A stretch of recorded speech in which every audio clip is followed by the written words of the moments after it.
ಚಚಡಿ ಗುರುಗಳಿಂದ ಒಂದು ತತ್ವೋತ್ತರ ಎಲ್ಲರೂ ಆಲಿಸೋಣ.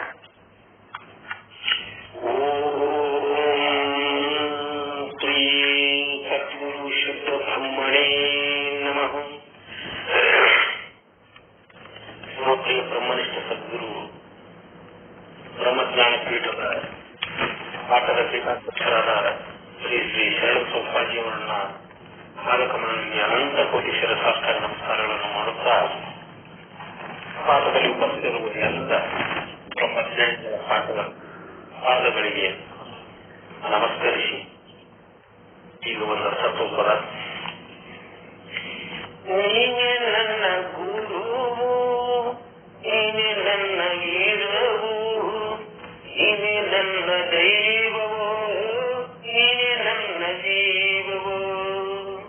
ನೀನೇ ನನ್ನ ಗುರುವು, ನೀನೇ ನನ್ನ ವೀರವು, ನೀನೇ ನನ್ನ ದೈವವೋ, ನೀನೇ ನನ್ನ ಜೀವವೋ.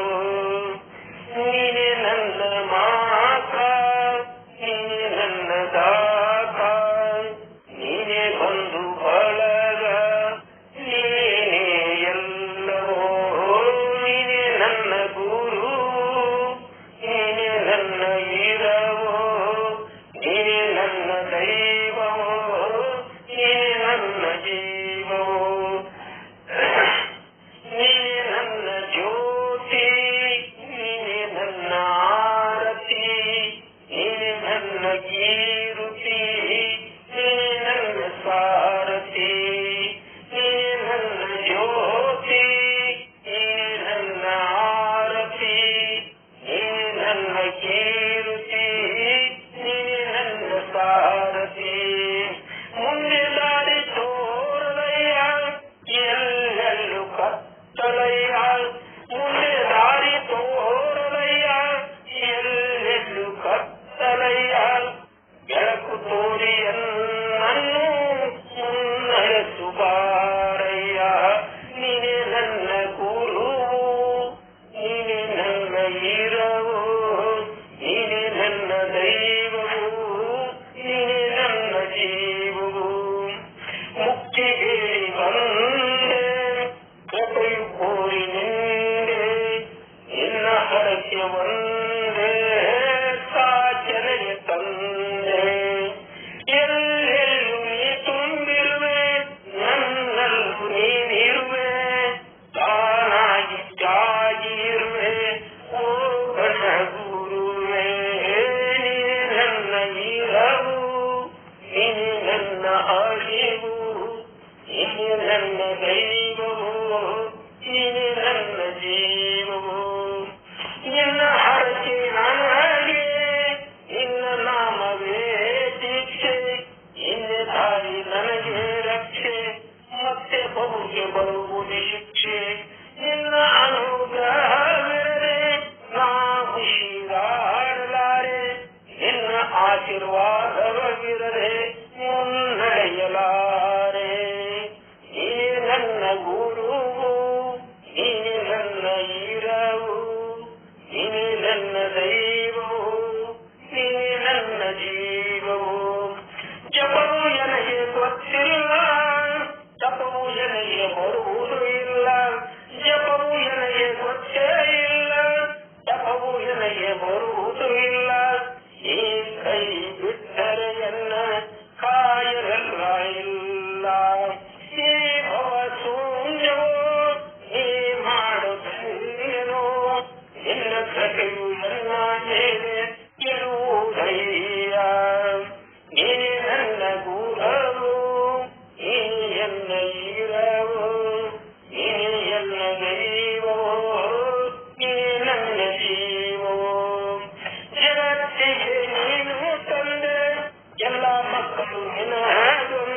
ಜ್ಞಾನಿಗಳಾದ ಶ್ರೀ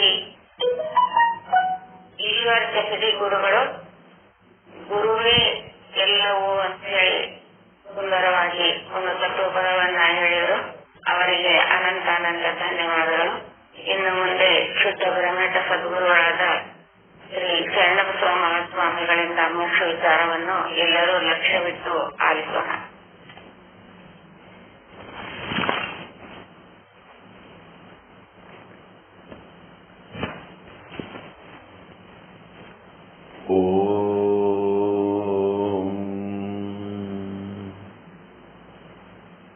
ಶ್ರೀ ಶುದ್ಧ ಬ್ರಹ್ಮಣೇ ನಮಃ.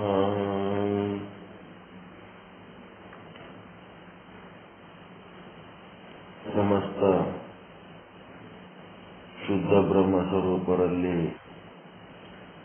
ಅನಂತ ಅನಂತ ಪ್ರಣಾಮಗಳು.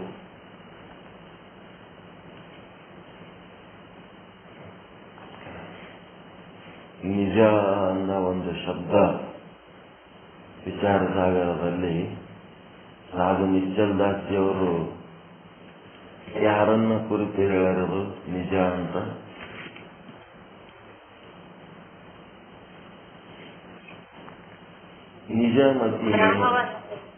ನಿಜ ಮತಿನೇ ಮತಿ ರಾಖ.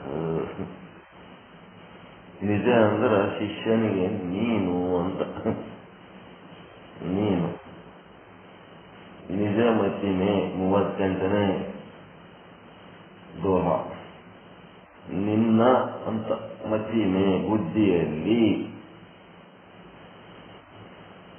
ಮತಿ ನಿನ್ ಬುದ್ಧಿ ಒಳಗೆ ಸಂಶಯ ಇಟ್ಟುಕೊಳ್ಳಬೇಡ, ಒಳಗೆ ಸಂಶಯ ಇಟ್ಟುಕೊಳ್ಳಬೇಡ.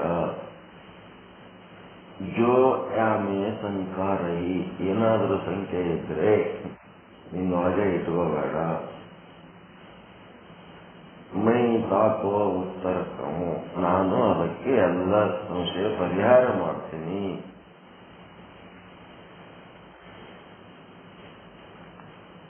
ಜೋ ಆಮೆ ಸಂಕಾರಹಿ ಸೋತುವ ಮೋಹಿ ಭಾಕ, ಅದನ್ನು ನನಗೆ ಹೇಳು. ನಿಜ ಅಂದ್ರೆ ನೀನು ಅಂತ. ಇವೆಲ್ಲ ಗೊತ್ತಿರ್ಬೇಕು. ನಾವು ನಿಜ ಅಂದ್ರೆ ಸತ್ಯ ಬ್ರಹ್ಮ ಹಿಂಗೆಲ್ಲ ಹೇಳ್ತಾರೆ. ಅವರಲ್ಲಿ ನಿಜ ಅಂದ್ರೆ ನೀನು.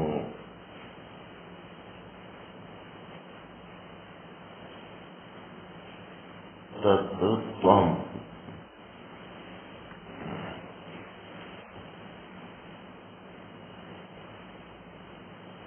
ಶ್ರೀ ವಿಚಾರ ಸಾಗರ ಸಾಧು ನಿಶ್ಚಲ್ ದಾಸಿಯವರ ಕೃತಿ 117ನೇ ವಿಷಯಾಂಕವನ್ನ ಬಹಿರ್ಮುಖಿ ಪುರುಷನಿಗೆ ಹೇಳಿದರು. ಬಹಿರ್ಮುಖಿ ಪುರುಷ ಹೆಂಗಿರ್ತಾನ? ಅಜ್ಞಾನಿಯಾಗಿರ್ತಾನ. ಜೀವ ಬ್ರಹ್ಮ ಭೇದ ಭಾವ ಉಳ್ಳವನಿರ್ತಾನ. ಆತ್ಮವಿಮುಖಿಯಾಗಿರ್ತಾನ. ಅವನ ಆನಂದ ಎಂತದಿರ್ತದಂದ್ರ, ಎಂತ ಆನಂದ ಇರ್ತದ್ರಿ? ಪ್ರತಿಬಿಂಬದ ಆನಂದ ಇರ್ತದ. ಪ್ರತಿಬಿಂಬ ಆನಂದ ಇವಂದೇನಿರ್ತದ? ಅವನೇನು ಕ್ಷಣಿಕ ಸುಖಿಯಾಗಿರ್ತಾನ. ಇವೊಂದು ಬಿಂಬಾನಂದ. ಇವ ಅನುಭವಿಸ್ತಾ ಇರೋದು ಬಿಂಬಾನಂದ. ಅಂತರ್ಮುಖಿ ಪುರುಷ ಜ್ಞಾನಿಯಾಗಿರ್ತಾನ. ಅವನು ತನ್ನೊಳಗಿನ ಆತ್ಮದ ಸಮ್ಮುಖಿಯಾಗಿ ತನ್ನೊಳಗೆ ತಾನೇ ಆನಂದ ಪುರುಷನಾಗಿರ್ತಾನ.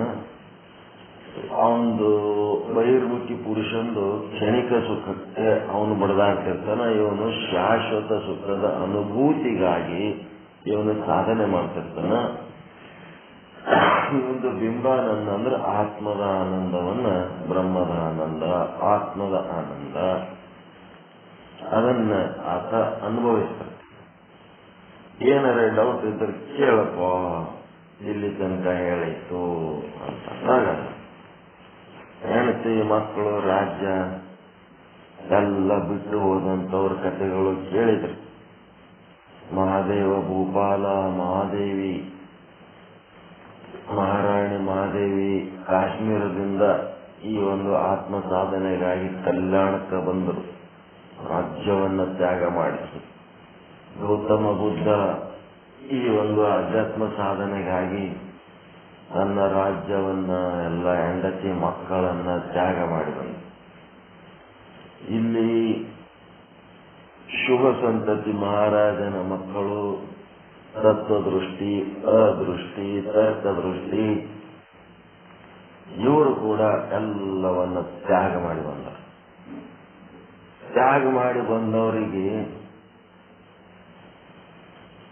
ಆತ್ಮವಿಮುಖಿ ಅನ್ಲಕ್ ಬರಂಗಿಲ್ಲ, ಬಹಿರ್ಮುಖಿ ಅನ್ಲಕ್ ಬರಂಗಿಲ್ಲ, ಅಜ್ಞಾನಿ ಅನ್ಲಕ್ ಬರಂಗಿಲ್ಲ, ಕ್ಷಣಿಕ ವಿಷಯಾಸಕ್ತರು ಅನ್ಲಕ್ ಬರಂಗಿಲ್ಲ, ಅವರು ಅನುಭವಿಸಿದ ಆನಂದ ಪ್ರತಿಬಿಂಬ ಆನಂದ ಅನ್ಲಕ್ ಬರಂಗಿಲ್ಲ. ಅವರು ಟರ್ನ್ ಆಗಿಬಿಟ್ಟಾರ. ಜೀವನದೊಳಗ ಒಂದು ಟರ್ನಿಂಗ್ ಪಾಯಿಂಟ್ ಬಂದದ, ಅಳಿಬಿಟ್ಟಾರ. ಟರ್ನ್ ಆಗಿ ಏನಾಗ್ಬಿಟ್ಟಾರ, ಅಂತರ್ಮುಖಿಗಳಾಗ್ಬಿಟ್ಟಾರ. ಅಂತರ್ಮುಖಿಯಾಗಿ ಆತ್ಮಸುಖದ ದಾರಿಯನ್ನ ಕಾಣ್ಕೋಬೇಕು, ಆ ಹೆದ್ದಾರಿಯಲ್ಲಿ ನಡೆದು ಮೋಕ್ಷ ಹೊಂದಬೇಕು ಅಂತೇಳಿ ಅವರು ಇದೇ ಜನ್ಮದಾಗ ಮೋಕ್ಷ ಪಡ್ಕೋಬೇಕು ಅಂತ ಮುಮುಕ್ಷುಗಳಾಗ್ಯಾರ. ಇಲ್ಲಿ ತನಕ ನೀವು ಏನ್ ಹೇಳಿದ್ರಿ, ನನ್ನ ಡೌಟ್ ಏನದಪ್ಪ ಅಂತಂದ್ರೆ, ಏನ್ ಹೇಳಿರಿ ನೀವು ಹೇಳಿದಕ್ಕೆ ನಮಗೆ ಸಂಬಂಧ ಇಲ್ಲ. ನಾವು ಕ್ಷಣಿಕ ವಿಷಯಾಸಕ್ತರಲ್ಲ, ನಾವು ಅದನ್ನ ಬಿಟ್ಟೇ ಬಂದು ಬಿಟ್ಟೀವಿ. ನಮ್ಗ ಏನಾಗ್ಯದ, ಅಜ್ಞಾನಿಗಳಲ್ಲ, ನಾವು ಜ್ಞಾನಿಗಳಾಗಿವಿ, ನಾವು ಜ್ಞಾನಾಸಕ್ತರಾಗಿವಿ. ಜ್ಞಾನಿ ಅಂದ್ರೆ ಜ್ಞಾನದ ಸಾಧನೆಯಲ್ಲಿದ್ದವನು ಜ್ಞಾನಿನೇ. ಸಂಪೂರ್ಣ ಜೀವ ಬ್ರಹ್ಮರ ಏಕತ್ವ ಅನುಭವಿಸುವವನು ಜ್ಞಾನಿನೇ. ಒಬ್ಬ ಸಾಧಕನ, ಇನ್ನೊಬ್ಬ ಸಿದ್ಧ ಪುರುಷನ, ಮತ್ತೊಬ್ಬ ಪ್ರಸಿದ್ಧ ಪುರುಷ. ಈ ರೀತಿ ಮೂವರು. ಸಾಧಕ ಸಾಧನೆಯ ದಾರಿ ಒಳಗ ನಾನು ತಿಳ್ಕೊಳಕತ್ತಾನ, ಎಲ್ಲ ತಿಳ್ಕೊಳಕತ್ತಾನ. ಜ್ಞಾನಿ ಹೌದಾ? ಅಲ್ಲ, ನಾನು ಅಜ್ಞಾನಿ ಅನ್ಬೇಕ. ಅವನಿಗೆ ಜಿಜ್ಞಾಸತ್ವದಿಂದ ಅವನೆಲ್ಲ ತಿಳ್ಕೊಂಡು ಜ್ಞಾನಿ ಆಗ್ಲಕತ್ತಾನ, ಅವನು ಜ್ಞಾನಿನೇ. ಮತ್ತ ಸಂಪೂರ್ಣ ಜೀವ ಬ್ರಹ್ಮರ ಏಕತ್ವವನ್ನ ತಿಳ್ಕೊಂಡು ಅಖಂಡ ಬ್ರಹ್ಮವನ್ನ ಅನುಭೂತಿ ಮಾಡಿಕೊಂಡು ಎಲ್ಲಾ ಜೀವ ಜಡ ಎಲ್ಲ ಕಡೆ ಎತ್ತರ ಮನೋವ್ಯಾಪಿ ತತ್ರ ಬ್ರಹ್ಮಾನುಭೂತಿ, ಎಲ್ಲಾನು ಬ್ರಹ್ಮ ಸ್ವರೂಪ ನಾನೇ ಅದೀನಿ, ಅಹಂ ಬ್ರಹ್ಮ ಸರ್ವಂ ಬ್ರಹ್ಮ. ಆ ರೀತಿ ಆಗ್ಬಿಟ್ಟನೋ ಅವನಿಗೇನಂತಾರ ವೈಯಕ್ತಿಕ ಮೋಕ್ಷ ಅಷ್ಟೇ. ಜ್ಞಾನಿ ಅವನು. ಎಂತ ಜ್ಞಾನಿ? ಸಿದ್ಧ ಪುರುಷ ಅಂತಾರವನಿಗೆ. ಸಾಧಕ ಪುರುಷ, ಸಿದ್ಧ ಪುರುಷ. ಇನ್ನೊಬ್ಬ ಏನಾಗ್ಯಾನ, ನನಗಾದ ಆನಂದ ಲೋಕಕ್ಕಾಗ್ಲಿ ಅಂತೇಳಿ ತನ್ನ ಆನಂದವನ್ನ ಕಷ್ಟಪಟ್ಟು ಲೋಕದ ಜೀವಿಗಳಿಗೆ ಅದನ್ನ ತಿಳಿಸಿ ಹೇಳಿ, ನೀವನು ಇಂಥ ದಾರಿಗೆ ಬರ್ರಪ್ಪ, ನಿಮ್ಗ ಒಳ್ಳೇದಾಗ್ತದ ಅಂತ ಅವ ಪ್ರಸಿದ್ಧ ಪುರುಷ. ಈ ರೀತಿ ಮೂವರು. ಪ್ರಸಿದ್ಧ ಪುರುಷ ಅಂದ ಕೂಡ್ಲೇನೆ ಬರೀ ದೇಶದ ಮಂದಿಯಾಗಿ ಪ್ರಸಿದ್ಧ ಅಲ್ಲ, ಎಲ್ಲಿ ನೋಡಿದಲ್ಲಿ ನಮ್ಮ ಹೆಸರು ಹಾಕಿ ಬ್ಯಾನರ್ ಹಾಕಿ ಎಲ್ಲ ಕಡೆ ಹೆಸರು ಬರ್ಕೊಂಡು ಪ್ರಸಿದ್ಧ ಪುರುಷರು. ಅದು 3 ಮಂದಿ ಪ್ರಸಿದ್ಧ ಅಲ್ಲ. ಅವನು ಎಲ್ಲಿ ಪ್ರಸಿದ್ಧ ಆಗ್ಬೇಕು? ತನ್ನ ಆತ್ಮಜ್ಞಾನ ಒಳಗ್ ಪ್ರಸಿದ್ಧ ಆಗ್ಬೇಕು. ತನ್ನ 5 ಒಳಗದವಲ್ಲ, ಆಸಕ್ತಿ, ಜ್ಞಾತೃ ಆಸಕ್ತಿ, ಮನ, ಬುದ್ಧಿ, ಚಿತ್ತ, ಅಹಂಕಾರಗಳಲ್ಲಿ ಏನಾಗಬೇಕು? ಆತ್ಮಜ್ಞಾನನೇ ತುಂಬಿರಬೇಕು. ಕಣ್ಣು, ಕಿವಿ, ಮೂಗು, ನಾಲಿಗೆ, ಚರ್ಮ ಇವುಗಳಲ್ಲಿ ಆತ್ಮಜ್ಞಾನನೇ ತುಂಬಿರಬೇಕು, ಬ್ರಹ್ಮಜ್ಞಾನನೇ ತುಂಬಿರಬೇಕು. ಕೈ, ಕಾಲು, ಬಾಯಿ, ಗುದ, ಗುಹೆಗಳಲ್ಲಿ ಬ್ರಹ್ಮಜ್ಞಾನನೇ ತುಂಬಿರಬೇಕು. ಅವನ ಶರೀರದ ಕಣದಲ್ಲಿ ಸ್ಥೂಲ ಶರೀರ, ಸೂಕ್ಷ್ಮ ಶರೀರ, ಕಾರಣ ಶರೀರ ಅಂತೂ ಇರಂಗಿಲ್ಲ. ಅದು ನಷ್ಟ ಆಗಿ ಹೋಗ್ಬಿಟ್ಟಿರ್ತದ. ಅಜ್ಞಾನ ಶರೀರ, ಅದು ಕಾರಣ ಶರೀರ. ಹೀಗಾಗಿ ಮೊದಲವ ಒಳಗೆ ಪ್ರಸಿದ್ಧ ಆಗಬೇಕು. ಪ್ರಸಿದ್ಧ ಪುರುಷ ಅಂತಂದ್ರೆ ಸಾಮಾನ್ಯ ಅಲ್ಲದ ಕೆಲಸ. ಓಸು ಮಂದಿ ಕೂಡಿ ಅದೇನಂತಾರಲ್ಲ, ಬಹುಪರಾಕ್ ಜಯವಾಗಲಿ ಅಂತನ್ನ ಮಹಾತ್ಮರಿಗೆ ಜಯವಾಗಲಿ ಅನ್ನ ಪ್ರಸಿದ್ಧ ಪುರುಷ ಅಲ್ಲ. ಒಳಗಾಗಿರ್ಬೇಕದು ಪ್ರಸಿದ್ಧ. ಹೊರಗಿಂದ ಜಯವಾಗಲಿ ತಗೊಂಡು ತನಗೇನಾಗದು, ಒಳಗೆ ಜಯ ಆಗಿರ್ಬೇಕು. ಅದಕ್ಕೆ ಪ್ರಸಿದ್ಧ ಪುರುಷ ಅಂತ. ಅಂಥದ್ದೊಂದು ಅನುಭೂತಿ ಮಾಡಿಕೊಂಡು ಪ್ರಸಿದ್ಧ ಪುರುಷರಾದಾಗ ಒಂದು ಹಣ್ಣು, ರಸಭರಿತವಾದ ಹಣ್ಣು ಅಥವಾ ಹೂವ, ಅದು ಯಾರಿಗೆ ಲೆಟರ್ ಬರೆದು ಕರೆಯೋದು ಬೇಕಾಗಿಲ್ಲ. ನಾನು ಹಣ್ಣಾಗಿನಿ, ದುಂಬಿಗಳೇ, ಗಿಳಿ ಪಕ್ಷಿಗಳೇ ತಿನ್ನು ಬನ್ರಿ ಅಂತೇಳಿ ಕರೆಯೋದು ಬೇಕಾಗಿಲ್ಲ. ಅವು ತಾವೇ ಬರ್ತಾವ. ಲೋಕದೊಳಗೆ ಪ್ರಸಿದ್ಧಿ ಆಗೋದು ಆಟೋಮೆಟಿಕ್ ಆಗಬೇಕು. ಅದಕ್ಕೇನಂತಾರ, ಕೀರ್ತಿ ಅಂತಾರ. ಅದಕ್ಕೆ ಕೀರ್ತಿ ಏನಾಗಬೇಕು, ಅಪ್ರಯತ್ನ ಪೂರ್ವಕವಾಗಿ ಆಗ್ಬೇಕು. ಕೀರ್ತಿಗೂ ಪ್ರಚಾರಕ್ಕೂ ಬಹಳ ವ್ಯತ್ಯಾಸದ. ಪ್ರಚಾರ ಏನದ, ನಾನು ಬಹಳ ಚಲೋ ಹೇಳ್ತೀನಿ, ನಾ ಚಲೋ ಓದ್ಕೊಂಡಿನಿ, ಚಂದ ಬರ್ರಿ ಅಂತೇಳಿ ಎಲ್ಲರಿಗೂ ಕರೆದು ದೇಶದ ಮಂದಿಗೆ ಮುಂದೆ ಕುಂದಿಸ್ಕೊಂಡು, ಗುರುಗಳು ಬರ್ತಾರ ಅವ್ರಿಗೆ ಒಂದು ಟೀಮ್ ಮಾಡಿ, ಅವ್ರ ಮೊದಲು ಬಂದು ಇಷ್ಟು ಮಂದಿ ಕುಂದಿರ್ತೀರಿ ಅಂದ್ರೆ ಎಲ್ಲಿ ಕುಂದಿರ್ತೀರಿ, ನಮ್ಮ ಗುರುಗಳಿಗೆ ಎಲ್ಲಿ ಕೂಡಿಸ್ತೀರಿ, ನಮ್ಮ ಪೀಠ ಹೆಂಗಿರ್ತದ, ಅವ್ರಿಗೆಲ್ಲರಿಗೂ ಕೂಡ್ಲಕ್ಕೆ ಏನ್ ಹಾಕಿರ್ತೀರಿ, ಇದೆಲ್ಲ ಮಾಡಿ ಇದೇನದ ಹೊರಗೆ ಮಾಡೋ ಪ್ರಚಾರ, ಹೊರಗೆ ಮಾಡೋ ಪ್ರಸಿದ್ಧಿ. ಅದು ಈ ಪ್ರಸಿದ್ಧಿಗಿಂತ ಏನೂ ಮಾಡಬೇಕಾಗಿಲ್ಲ. ನಮ್ಮೊಳಗೆ ನಾವು ಏನ್ ಸಾಧನೆ ಮಾಡೋಕ್ಕೂ ಮಾಡಿ ಸಿದ್ಧ ಪುರುಷರಾಗೋದ್ರ ಕಡೆ ನಮ್ಮ ಲಕ್ಷ್ಯ ಇರಬೇಕು. ನಮ್ಮ ಸಿದ್ಧ ಪುರುಷರಾಗೋದ್ರ ಕಡೆ ಲಕ್ಷ್ಯ ಇದ್ದು ಏನಾಗ್ತದ, ಪ್ರಸಿದ್ಧಿ ಅಂತಾನೆ ಆಗ್ತದ. ಅದ್ರ ಸಲುವಾಗಿ ನಾವು ತಲೆ ಕೆಡಿಸ್ಕೊಳ್ಳೋದು ಬೇಡ. ಪ್ರಚಾರ ಅಂದ್ರ ಹೊರಗೆ ನಮ್ಮದು ನಾವು ಹೇಳ್ಕೊಂಡು ಒಂದು ಆಡಂಬರ ತೋರಿಸ್ಕೊಳ್ಳೋದು, ಅದು ಪ್ರಚಾರ. ನಮ್ಮೊಳಗೆ ನಾವು ಆತ್ಮಜ್ಞಾನಿಗಳಾಗಿರೋದು ಕೀರ್ತಿ. ಕೀರ್ತಿಗೆ ಪ್ರಚಾರಕ್ಕೆ ಬಹಳ ವ್ಯತ್ಯಾಸದ.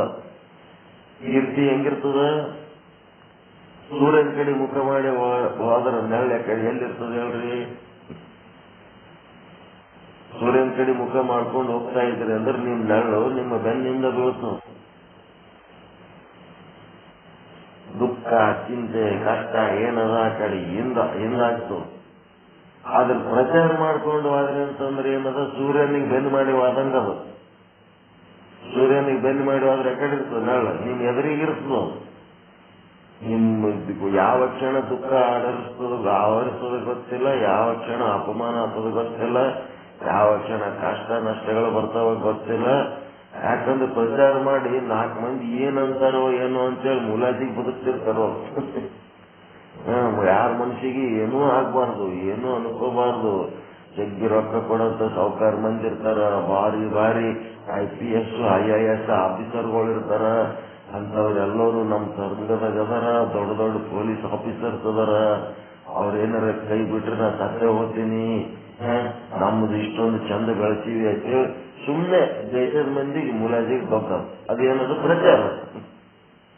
ಯಾವುದು ಮುಲಾಜಿ ಇರ್ಲಾರ್ದಂಗೆ ಕೇವಲ ಬ್ರಹ್ಮಜ್ಞಾನ ಒಂದೇ ಬೇಕು, ಬ್ರಹ್ಮಜ್ಞಾನ ಒಂದೇ ಸಾಕು. ಬೇಕಿದ್ರೆ ಇರ್ರಿ, ಬೇಡವ್ರೆ ಕೆಡ, ನಿಶ್ಚಿಂತ ಇರ್ಬೇಕು.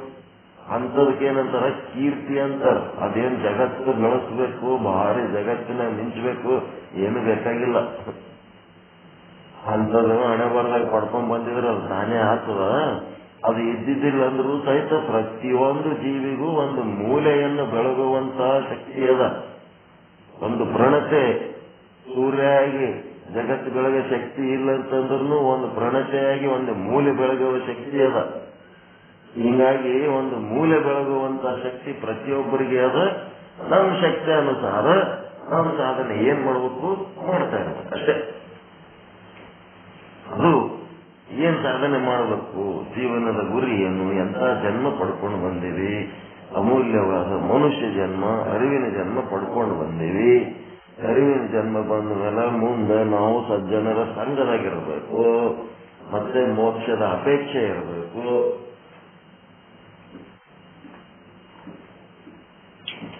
ಹಿಂಗ ಎಲ್ಲಾ ರೀತಿಯ ಸೌಭಾಗ್ಯಗಳು ದೊರೆತಾಗ ಅದಕ್ಕೆ ಸಂಬಂಧಪಟ್ಟಂತ ಸಾಧನೆಗಳನ್ನ ಅತ್ಯಂತ ಲವಲವಿಕೆಯಿಂದ ಮಾಡಿ ಮೋಕ್ಷ ಹೊಂದಬೇಕು.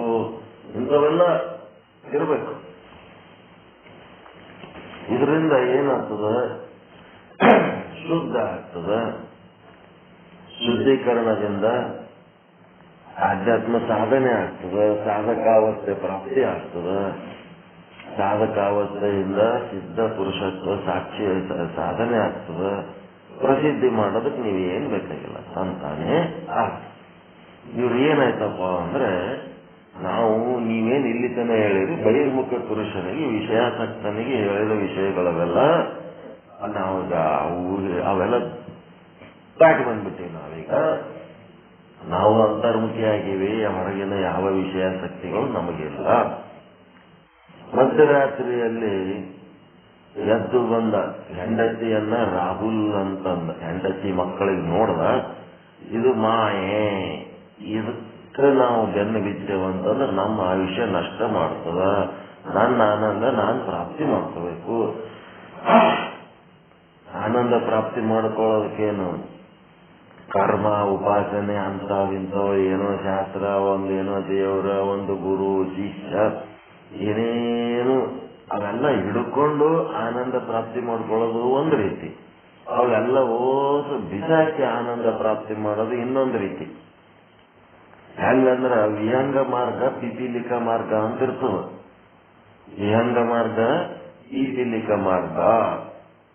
ವಿಹಂಗ ಮಾರ್ಗ ಅಂದ್ರೆ ಏನು, ಪೀಪೀಲಿಕ ಮಾರ್ಗ ಅಂದ್ರೆ ಏನು ಅಂದ್ರೆ, ಒಂದು ಗಿಡ, ಆ ಗಿಡದಾಗ ಹಣ್ಣಾಗ್ಯಾವ, ಎಲ್ಲಿರ್ತಾವ ಹಣ್ಣು, ಗಿಡದ ತುದಿ ಒಳಗಿರ್ತಾವ, ಭಾರಿ ದೊಡ್ಡ ಮರ. ಆ ಮರದೊಳಗಿನ ಹಣ್ಣನ್ನ ತಿನ್ನಬೇಕು ಅಂತ ಇರುವೆಗಳಿಗೆ ಆಸೆ ಆಗ್ಯದ. ಅವು ಏನ್ ಮಾಡ್ಬೇಕು ಪಾಪ, ಬೇರಿನ ಹತ್ರ ಹೋಗಿ ಮೂಸಿ ನೋಡ್ತಾವು. ಬೇರಿನ ಬಲ್ಲಿ ಮೂಸಿ ನೋಡಿದ್ರೆ ಅಲ್ಲಿ ಹಣ್ಣು ರುಚಿ ಆಗಿದ್ದು ಅವಕ್ಕೆ ಗೊತ್ತಾಗ್ತದೆ. ಅವಕ್ಕದ್ರ ಜ್ಞಾನ, ಆ ರೀತಿಯಾದಂತ ಒಂದು ಜ್ಞಾನ.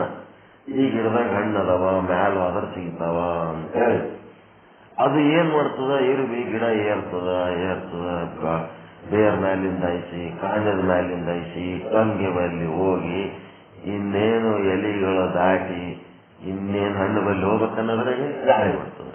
ಅವು ಇರುವಿ ಜಾಳಿ ಬೀಳ್ತಾವ, ಮತ್ತೆ ಏರ್ತದ, ಮತ್ತೆ ಜಾಳಿ ಬೀಳ್ತಾವ, ಮತ್ತೆ ಏರ್ತದ, ಮತ್ತೆ ಹೆಂಗೋ ಮಾಡಿ ದಿದ್ದಿಗೆ ಬಿದ್ದು ಅಲ್ಲಿ ಹೋಗಿ ಹಣ್ಣು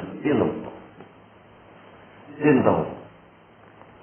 ಅದು ಏನು ಪೀಪೀಲಿಕ. ಪೀಪೀಲಿಕ ಅಂದ್ರೆ ಇರುವಿಗತ್ಲೆ ಸಾಧನೆ. ಇನ್ನು ವಿಹಂಗ ಮಾರ್ಗ ಅಂತದ.